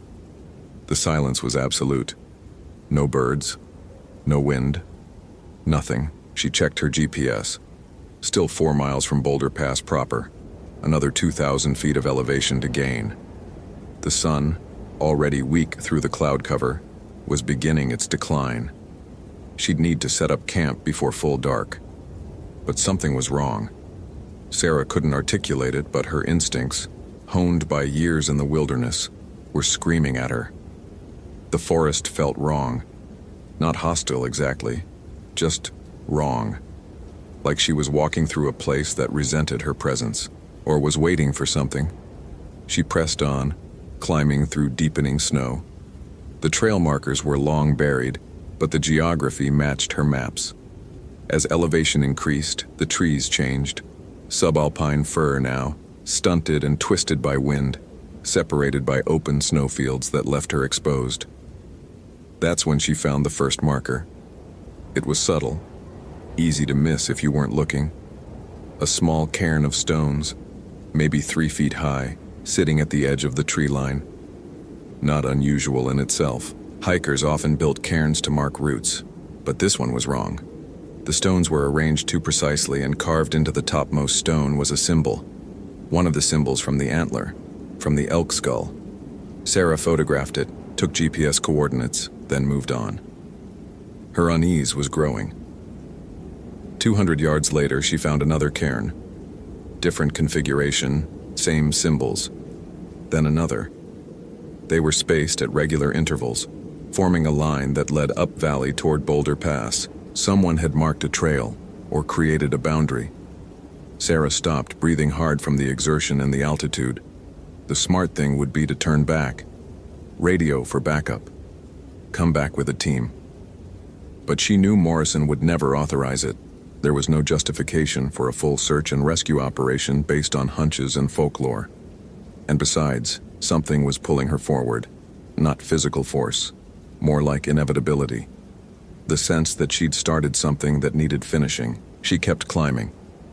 By 3 p.m., she reached what her GPS indicated was Boulder Pass, a high saddle between two peaks, wind-scoured and desolate. The snow here was wind-packed, crusty, easier to walk on, but the exposure was severe. Wind whipped across the pass with physical force, driving ice crystals that stung exposed skin. Sarah pulled her balaclava up, adjusted her goggles, scanned the terrain. The pass stretched about a half-mile across, maybe 200 yards wide, with steep cliffs rising on both sides. At the far end, visible through the blowing snow, was a dark shape, structure of some kind. She approached cautiously. As she got closer, details resolved. It was a cabin, ancient, half-collapsed, built of logs that had weathered to gray stone. No windows remained, just black openings like eye sockets. The door hung askew on broken hinges. Sarah checked her GPS history against historical records. This location matched the old Boulder Pass patrol cabin, built in the 1930s, abandoned in the 1960s after the disappearances. It shouldn't still be standing. Winters this harsh would have reduced it to rubble decades ago. But here it was, defiant and wrong. She approached the door, every instinct screaming at her to turn back. But she'd come this far.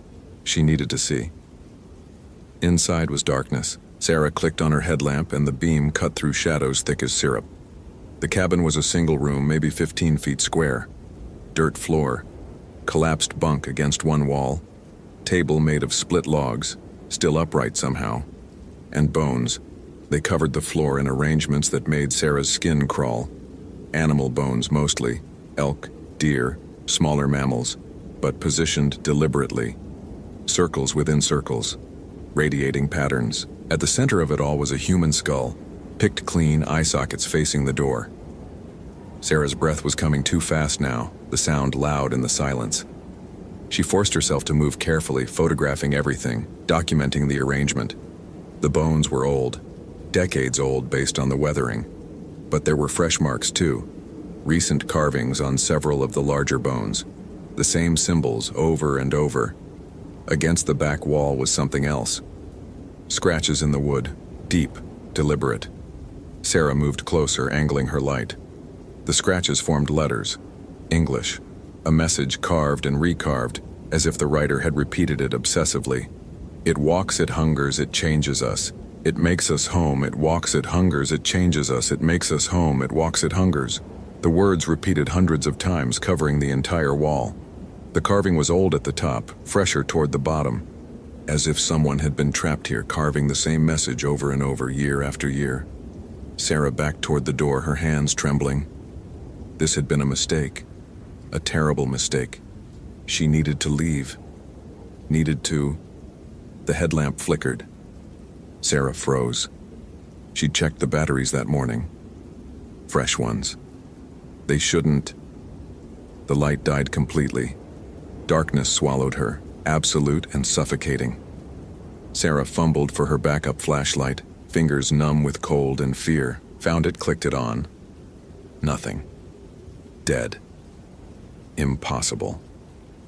She stood in perfect darkness, listening to her own panicked breathing and the wind moaning through the cabin's gaps. Something else was there. She couldn't see it, couldn't hear it, but she knew with animal certainty that she wasn't alone. A sound broke the darkness. Soft at first, then growing. Breathing. Ragged and wet, coming from the corner near the collapsed bunk. But wrong. Too slow. Too deep. Like an enormous bellows working. Sarah's hand found the door frame. She backed through it, stumbling into the gray light of the dying afternoon. The breathing didn't follow, but she could still hear it, emanating from the cabin's darkness like a wound in the world. She ran. Not a measured retreat. Full panic flight, plunging through the snow, not caring about the trail, just needing distance between herself and that place. She made it maybe 200 yards before her rational mind reasserted control enough to make her stop. She was breathing too hard, burning too much energy. At this altitude, in this cold, panic was lethal. Sarah forced herself to slow down, to breathe evenly, to think. She pulled out her GPS, still working. The cabin's location was marked. She was heading the right direction, back toward the trail. She could make it out before full dark if she pushed hard and didn't panic again. She started moving, maintaining a steady pace. Behind her, the cabin receded into the gray distance, but she couldn't shake the feeling that something was following. Not close, not visible, just there, in the periphery, matching her pace. The sun was setting when she reached the tree line. Full dark would follow within 30 minutes. Sarah needed shelter, needed to make camp, but not here, not this close to Boulder Pass. She kept moving, descending as fast as the terrain allowed. 2 miles down, she found a spot that felt marginally safer. A small clearing with good sight lines protected from wind. She set up her tent with shaking hands, got her stove going, forced herself to drink hot coffee and eat. The temperature was dropping fast, -25 by her estimate. Her sleeping bag was rated to -40, but she layered on all her clothing anyway. Inside the tent, with the stove providing minimal warmth, Sarah tried to process what she'd found. The cabin, the bones, the message carved obsessively into the wall, the breathing in the darkness. Her rational mind offered explanations. Old cabin, animal den, maybe bears hibernating, wind through gaps creating acoustic effects, equipment failure due to cold. All of it possible, all of it reasonable. But she'd felt it. The presence, the attention, something vast and patient and desperately hungry. Sarah's satellite phone had signal, barely. She should call Morrison, report her location, what she'd found. But how would she explain it? "Chief, I violated protocols to investigate a folklore site and found a creepy cabin with bones and scary breathing."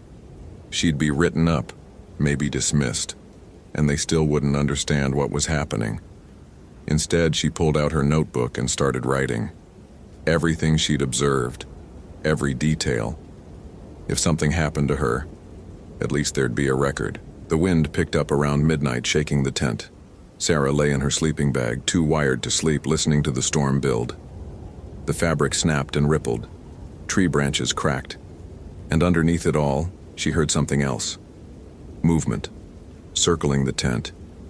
Too large to be an animal. Too deliberate. She unzipped her sleeping bag quietly, grabbed her knife. Not that it would do any good, but holding it made her feel fractionally less helpless. She waited, listening. The movement stopped directly outside the tent door.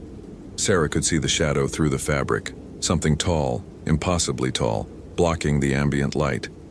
Humanoid in shape, but wrong. Too thin, proportions distorted. Then it spoke.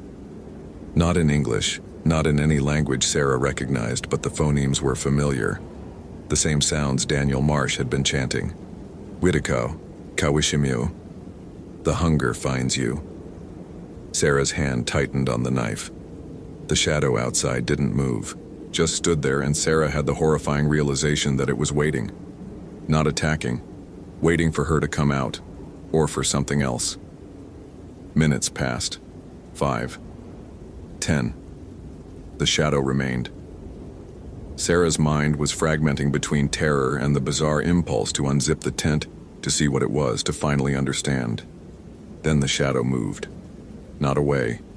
Closer. She watched it lean down, bending at angles that shouldn't be possible, until something pressed against the tent fabric directly in front of her face. She could see the outline clearly now. A hand, but too long. Fingers extended like claws. It pressed against the nylon, directly where her head would be if she weren't frozen in place 18 inches back. The clawed hand drew downward, slowly, deliberately. Where it touched, the tent fabric crystallized, ice forming instantly, spreading in fractal patterns. The temperature inside the tent plummeted. Sarah's breath came out in white clouds so thick they obscured her vision. She was going to die. She understood that now. Whatever was outside wouldn't leave. It would wait through the night, and eventually she'd freeze or suffocate or lose her mind, and then it would take her, transform her, make her like Daniel Marsh, like the others. But Sarah Brennan hadn't survived 14 years in the wilderness by giving up. Her analytical mind, even in the grip of terror, was still working. She thought about Joseph Threebear's words, the proper names, the binding songs, knowledge she didn't have, but the carved antler. She still had it in her pack. Evidence bag containing the antler from Daniel Marsh's campsite, carved with protection symbols. Sarah lunged for her pack, fingers numb with cold, digging through compartments. Found the evidence bag, ripped it open. The antler fell into her hand, and she felt something shift. Not physical, but atmospheric. The pressure lessened fractionally. The shadow outside the tent straightened, pulling back. Sarah gripped the antler, holding it in front of her like a talisman. The symbols carved into it seemed to pulse in her peripheral vision, though that was impossible. Antler doesn't glow, but something was happening. The shadow circled the tent again, slower now, deliberate. Sarah turned to track it, keeping the antler pointed toward the darkness. The crystallized tent fabric wasn't spreading anymore. The temperature, while still well below zero, wasn't dropping further. Then the voice came again, but different this time. Words she could understand, though the voice itself was wrong, layered, harmonized with itself as if multiple throats were speaking in unison. You carry dead protection, old magic, weak now, but enough to make you interesting. Sarah's throat was too dry to speak. She managed to whisper.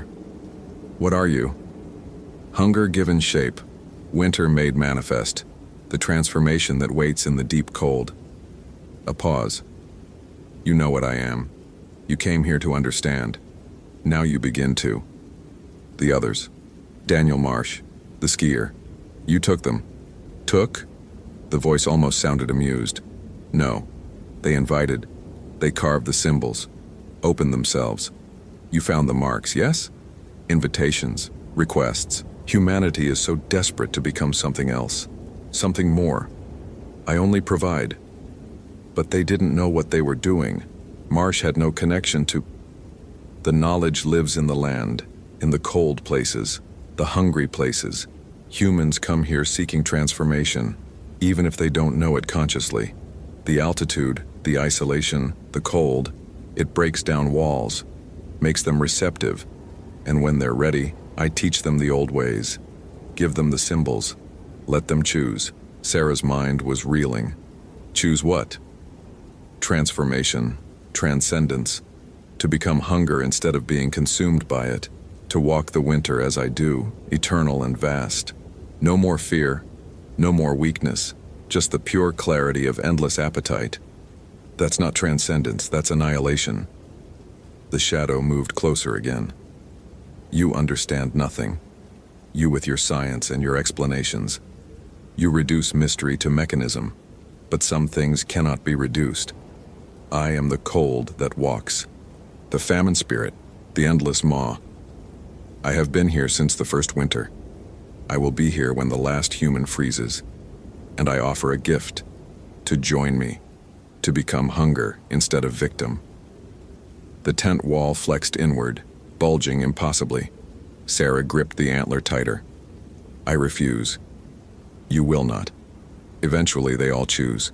The cold breaks them down. Fear erodes resistance. And when you're desperate enough, alone enough, frozen enough, you'll carve the symbols too. You'll invite me in, and I will make you vast. I'm not alone, Sarah said, trying to inject confidence she didn't feel. There are people who know I'm here. They'll come looking. Let them come. More opportunities, more invitations. The winter is long. I am patient. Then the presence withdrew. Sarah felt it like a physical release, pressure lifting from her chest. The shadow outside moved away, becoming indistinct, then fading entirely into the darkness. But the voice echoed one last time, seeming to come from everywhere and nowhere. "You carry dead magic, small scholar. It will fade. And when it does, we will continue this conversation. I look forward to teaching you the symbols, to hearing you speak the invitation, to welcoming you home." Then silence. Just wind and darkness and Sarah's ragged breathing. She didn't sleep. Couldn't. She sat with her back against the tent wall, antler clutched in her hands, waiting for dawn. The night stretched endlessly, each minute a small eternity. She thought about Daniel Marsh, about the skier, about the message carved in the cabin wall. It changes us. It makes us home. Around 4 a.m., Sarah made a decision. If she stayed here, it would come back. If she tried to wait for rescue, she'd die. Her only chance was to move now in the darkness, to get as far from this place as possible before the dead magic of the antler faded completely. She packed by feel, hands shaking, left the tent standing. No time to break it down. She'd report it lost, take the disciplinary action. Survival trumped protocol. The descent in darkness was nightmare fuel, stumbling through snow she couldn't see, navigating by compass and GPS screen glow, every shadow a potential threat. But fear proved motivating. She made progress that should have been impossible. Dawn came gray and reluctant. Sarah was 6 miles from Boulder Pass, still alive, legs burning from sustained exertion. She stopped only long enough to drink water, eat a handful of trail mix, check her GPS. Another 10 miles to the trailhead. Possible, if she pushed, if nothing stopped her. She kept moving. The forest in daylight looked normal, just trees and snow and weak sunlight filtering through branches. But Sarah knew better now. Knew that normalcy was surface tension thin, that underneath lurked something vast and patient and infinitely hungry. By noon, she reached her truck. The heater felt like heaven. She sat for 5 minutes, letting warmth seep into frozen muscles, trying to decide what to do next. Report what she'd found? To who? Morrison would think she'd cracked, suffered altitude sickness or hypothermia-induced delusion. The FBI wouldn't care. Carver had already written off the incidents as unsolvable cult activity, but she couldn't do nothing. Whatever was at Boulder Pass, entity, phenomenon, folkloric manifestation made real, it was transforming people, creating more of itself. And if Joseph Three Bears was right, if these things reproduced, then Daniel Marsh and the skier were just the beginning. Sarah drove to the hospital in Kalispell. Daniel Marsh was still there, still catatonic. The skier, identified as Robert Chen, age 34, physical therapist from Missoula, was in the next room over, same condition. Sarah talked her way past hospital security with her ranger credentials, claimed she needed to check on victims of park incidents.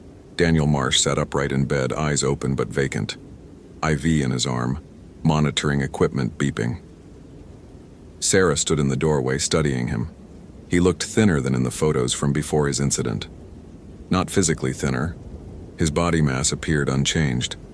But something about him suggested absence, as if parts of him had been carved away. She pulled out the antler, held it up where Marsh could see it. His eyes didn't track, didn't respond. "Daniel," she said quietly, "can you hear me? I found where you were, found what marked you. I need to know. Did you carve those symbols yourself?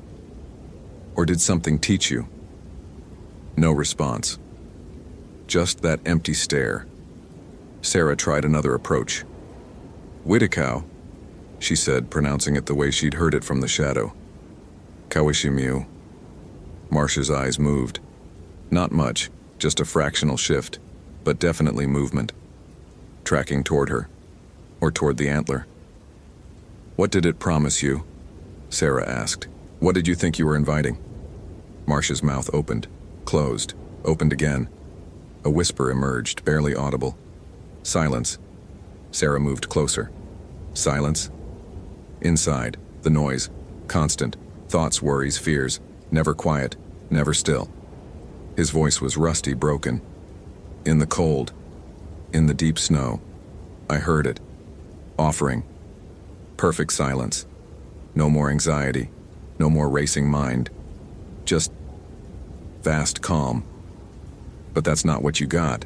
Marsh's eyes found hers finally, and what Sarah saw there made her stomach clench. Not emptiness, not possession, understanding. Terrible, complete understanding. It is, Marsh said. The silence is perfect. But to hear it, you have to become it, have to dissolve into the hunger. No more self to be anxious, no more mind to race, just appetite, endless and pure. A tear tracked down his cheek. I'm still dissolving, can feel it. Every day, less of me, more of it. Soon I'll be silent completely and I'll be so grateful. Daniel, you can fight this, whatever it did to you. You don't understand, he interrupted.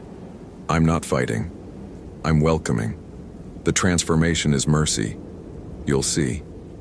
When it touches you, when it offers, you'll understand why we say yes. Sarah backed toward the door. I won't. I'm not like you.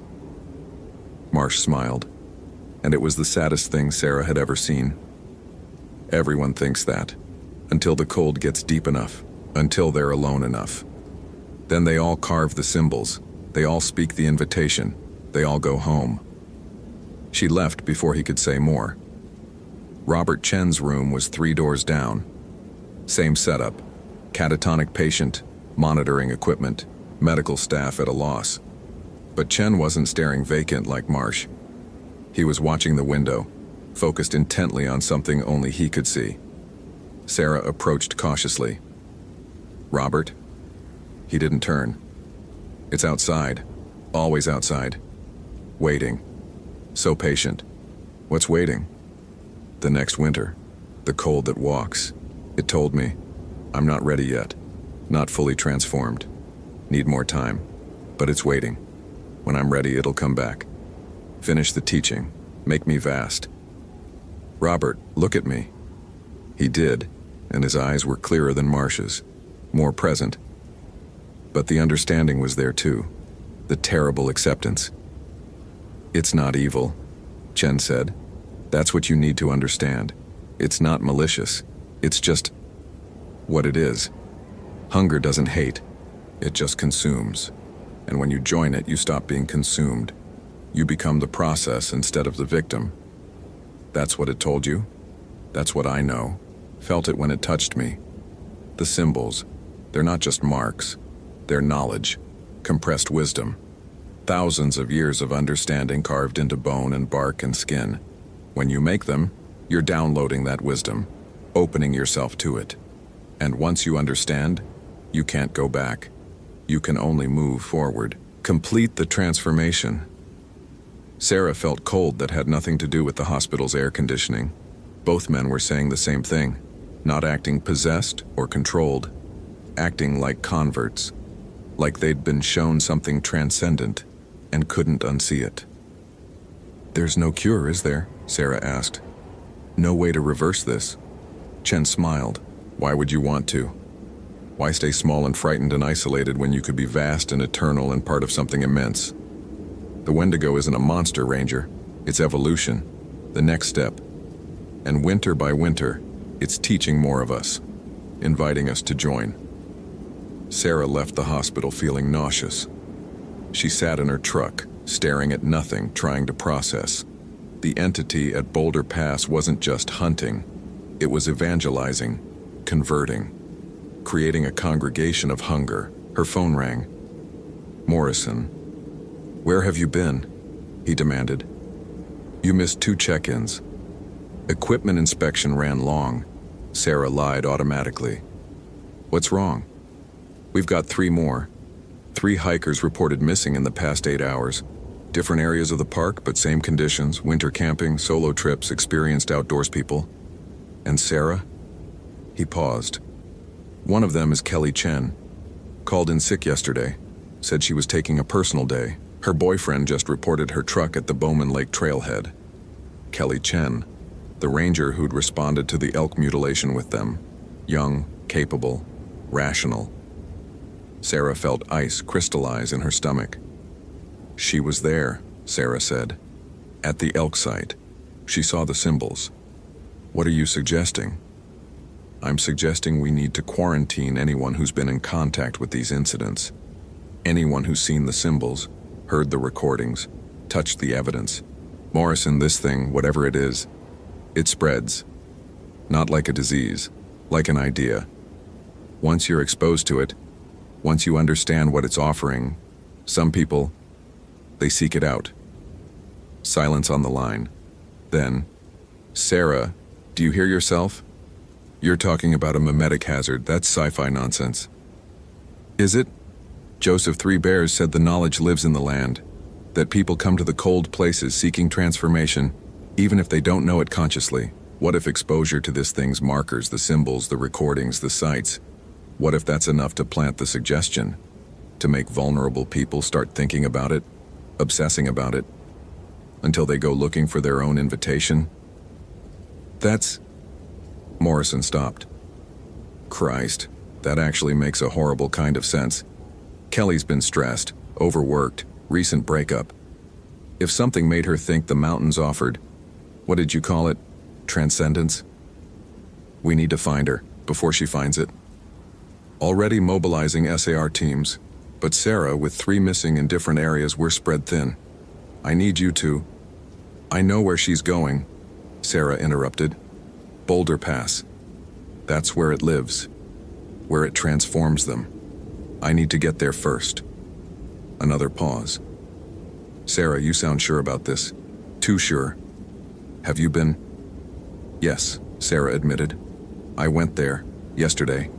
I found the old patrol cabin, found what's inside, and I encountered... She struggled for words. The source. The thing all this traces back to. Morrison, it's real. The Wendigo, the winter spirit, whatever you want to call it. It's real, and it's actively recruiting. Jesus Christ, Sarah. You went alone. Violated protocols, put yourself at risk. And I found answers. The only answers we're going to get. Now we need to stop it before it takes Kelly. How? How do we stop a folklore monster? Sarah thought about Joseph Three Bears' words. The binding songs. The true names, knowledge she didn't have, but maybe someone did. I need to talk to Joseph again, need to learn the binding ritual, and I need a team. People who haven't been exposed to the symbols, who won't be tempted by what it offers. Can you organize that? Morrison was quiet for a long moment.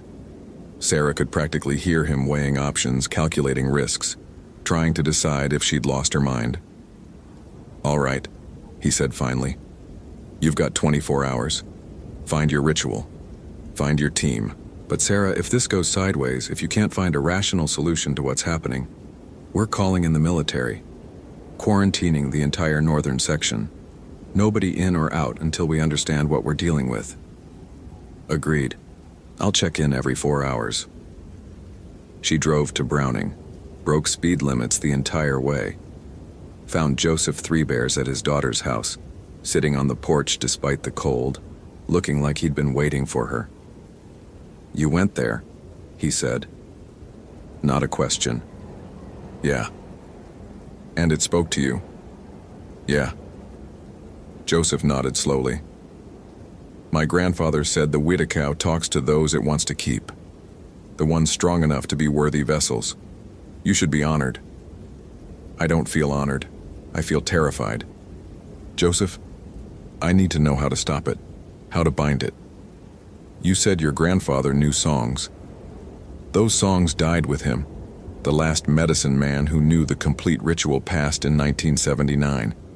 Some of us remember fragments, but fragments aren't enough. The binding requires precise words, perfect pronunciation, specific offerings made in the right order. One mistake and you just make it angry. Sarah felt desperation rising. So we're just supposed to let it keep taking people, watch them transform into... She gestured helplessly. There is one other option. Joseph's expression was grave. The old people believed you could starve a widow, Not literally. You can't deny hunger its nature. But you can isolate it. Keep people away from its territory. If it has no one to transform, no new vessels, eventually it goes dormant, sleeps, maybe for decades, maybe forever. Quarantine, Sarah said. Close off the northern section of the park. For how long? Years? Generations? And what happens to the people it's already touched? The ones transforming? They'll keep seeking it out, keep trying to complete the process. You'd have to contain them too. Prison? Psychiatric hold? For how long? Sarah had no answer. Both options were impossible. Let it continue spreading or imprison victims in close, vast swathes of wilderness indefinitely. There had to be another way. What if we destroyed it? She asked. Fire, explosives, something? Joseph shook his head. The Wittikow isn't physical in the way you're thinking. It's more like concentrated belief. Fear and hunger given form by centuries of human terror. You can't blow up an idea, can't burn down fear. But it has a physical presence. I saw it. It left marks, it spoke. What you saw was a manifestation like ice forming on a window. You can scrape away the ice, but the cold that made it is still there. The Wittikow exists in the space between physical and spiritual, between real and believed. That's what makes it so powerful, and so impossible to kill. Sarah sat down heavily on the porch steps. So what do we do? Just give up? No. Joseph's voice was firm. We do what the old people did. We witness, we remember, we warn.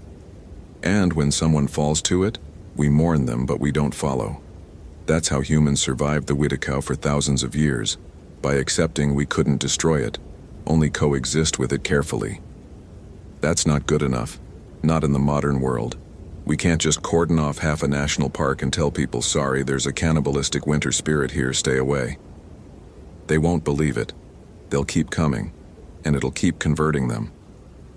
Then you have a choice, Joseph said quietly. Change what people believe or change how they interact with belief. Make the Wittikow into a joke, a tourist curiosity, something so commercialized and defanged that it loses its power, or... He paused. Accept that some places should stay wild, should stay dangerous, should keep their mysteries and their monsters.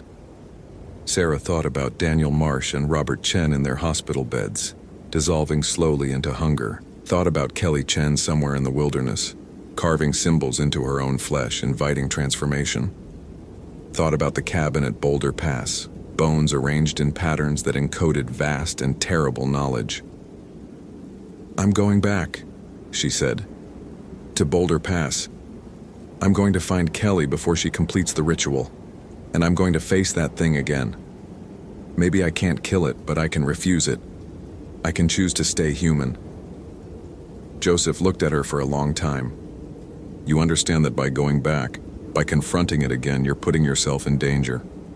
The more you interact with it, the more it gets into your head. The symbols, the words, the understanding, they accumulate. Eventually, they reach critical mass, and then you start carving. I know. You'd be a good vessel. Smart, strong, experienced. It probably wants you badly. I know that too. Joseph reached into his pocket, pulled out something wrapped in leather. Then take this. It was my grandfather's. A true protection charm, made by someone who knew the proper rituals. It's not dead magic like the antler you found. It's still active, still potent. It won't stop the Wittikow, but it might buy you time. Keep you yourself a little longer. He unwrapped the leather to reveal a small bundle. Carved bone, dried herbs, something that might have been a bird's skull. Sarah took it carefully. It felt warm, which shouldn't be possible in this cold. Thank you, she said. Don't thank me yet. Thank me if you come back still human. Sarah drove back to Glacier as sunset stained the sky red. She had maybe 2 hours of daylight left, not enough to reach Boulder Pass. She'd have to camp again, face another night in the wilderness, risk another encounter. But this time she had Joseph's charm. This time she was prepared. Morrison had assembled a team, 4 rangers, all experienced winter ops. none of whom had been exposed to the symbols. Sarah briefed them at the station, laying out what they'd face. She expected skepticism, mockery, instead got grim acceptance. They'd all heard the stories, they'd all seen the evidence, and they all understood that sometimes reality was stranger and darker than training prepared you for. They set out at first light, 6 of them on snowmobiles loaded with gear. Sarah carried Joseph's charm in her pocket, the carved antler in her pack. Insurance and hedge, inadequate against what they were facing, but better than nothing. The journey to Boulder Pass took 6 hours, longer than Sarah's solo trip because they had to maintain team cohesion, couldn't push as hard. But the extra people made it feel safer. Voices on the radio, other heartbeats nearby, human presence pushing back against the vast silence.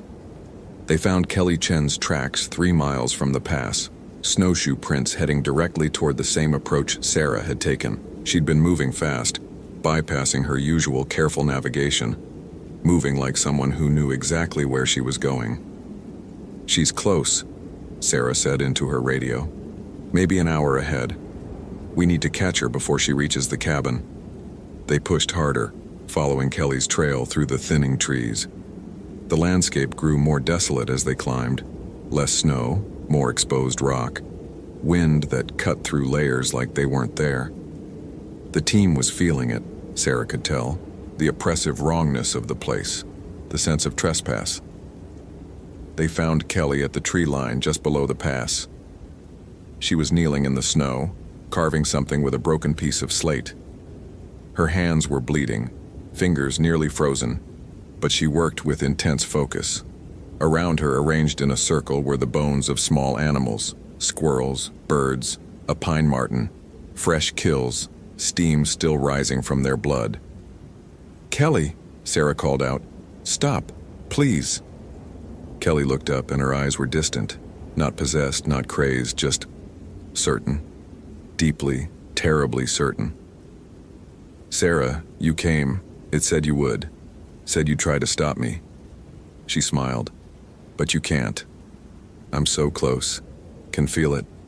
The last symbol, and then I'll understand. Then I'll be free." Free from what? From fear. From inadequacy. From always feeling like I'm not enough. Kelly's voice cracked. "Do you know what it's like? To constantly doubt yourself? To feel like everyone's judging you, finding you lacking? Out here in the cold, with it, none of that matters. Just the clarity of hunger, the simplicity of appetite.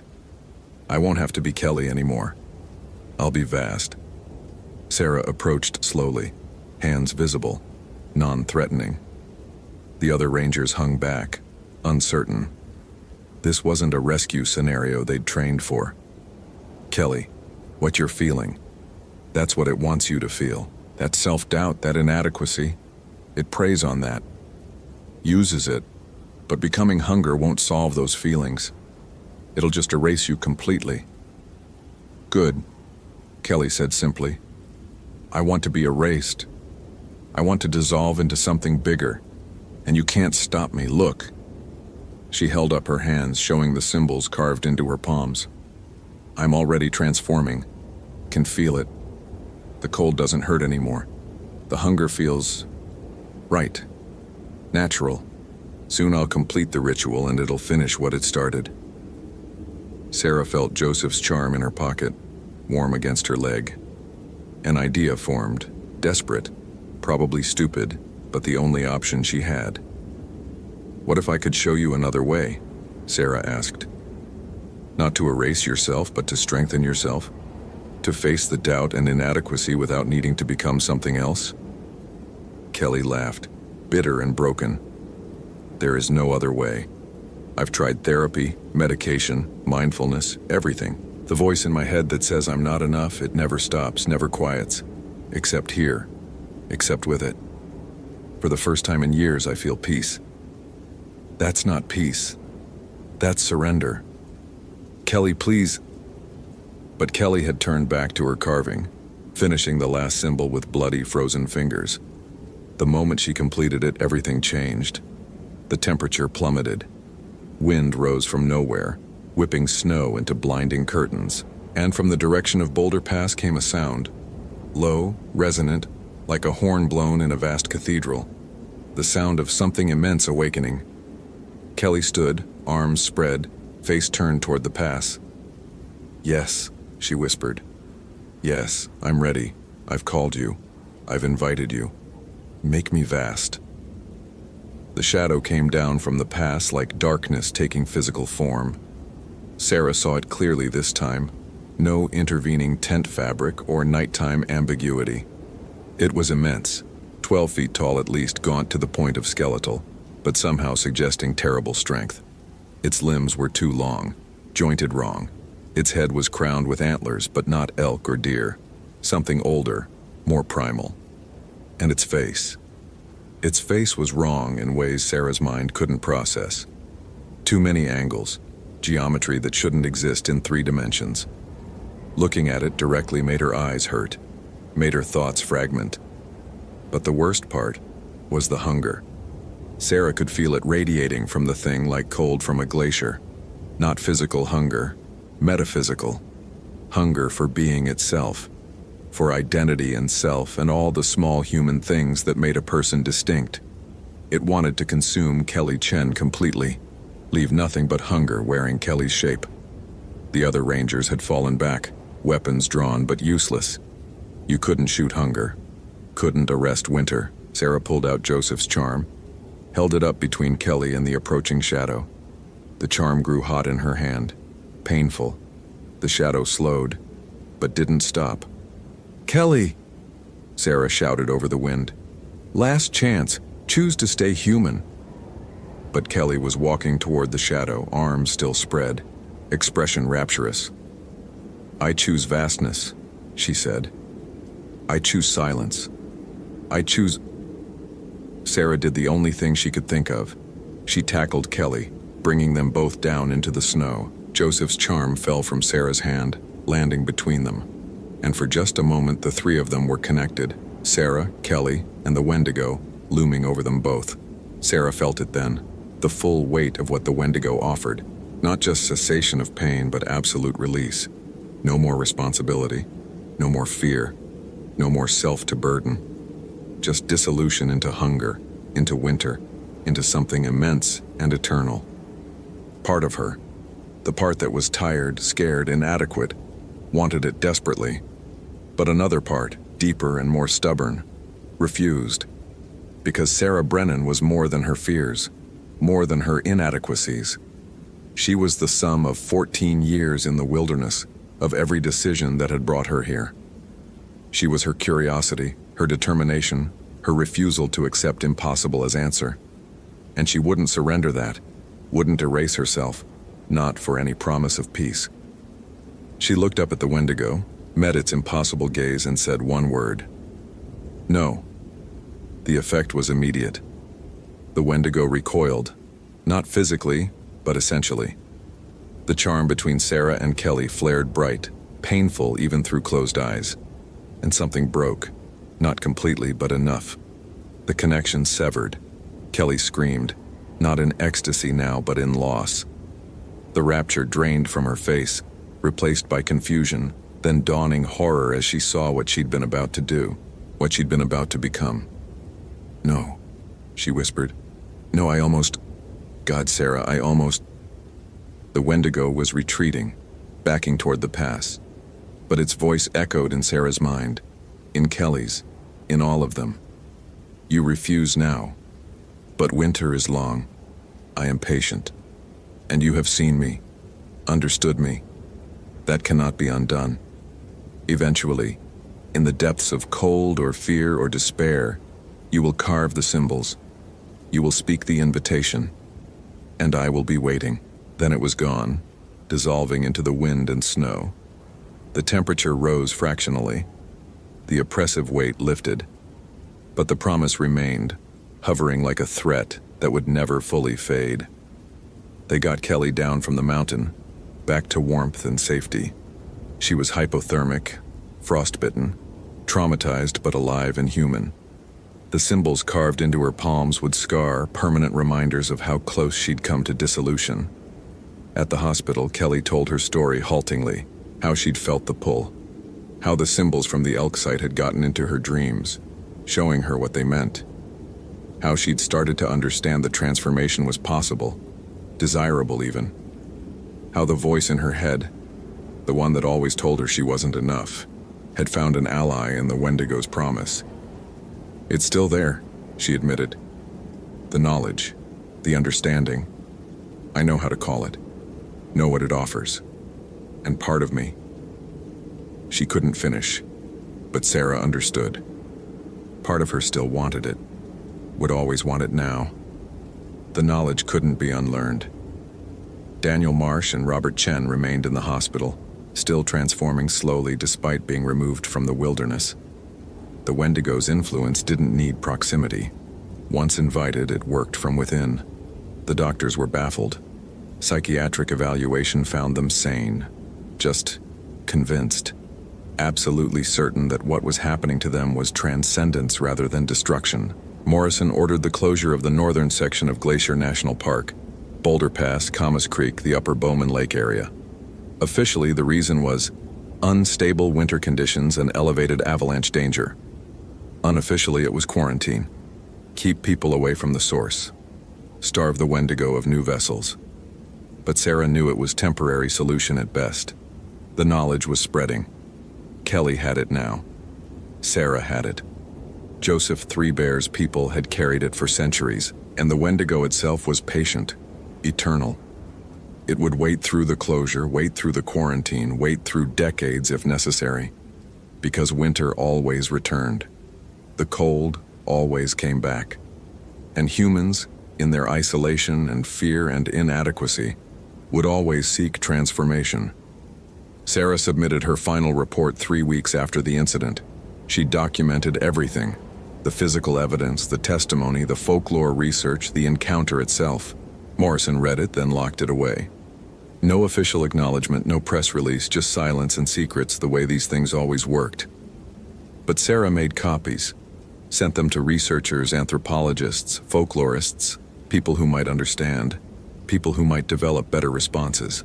Because ignoring the Wendigo hadn't worked, trying to rationalize it away hadn't worked. And she suspected that trying to bind it or destroy it wouldn't work either. Maybe Joseph was right. Maybe coexistence was the only option. Respectful distance, careful boundaries, acknowledgement of mystery without trying to possess or destroy it. Let the cold places keep their monsters. Let the winter have its hunger. Just don't invite it in. Sarah requested a transfer 2 months later. Not because she was afraid, though she was, but because she knew she was compromised. The knowledge lived in her now. The understanding. On bad days, when the self-doubt crept in, when the inadequacy felt crushing, she'd catch herself thinking about the symbols, wondering if dissolution might be easier than persistence. She never carved them, never spoke the invitation. But the temptation remained, constant and patient, waiting for a moment of weakness that Sarah fought daily not to provide. Her last day at Glacier, she drove up to Logan Pass one final time. The high country was still locked in winter, would be for months yet. She stood in the parking lot looking north toward Boulder Pass, invisible behind intervening peaks.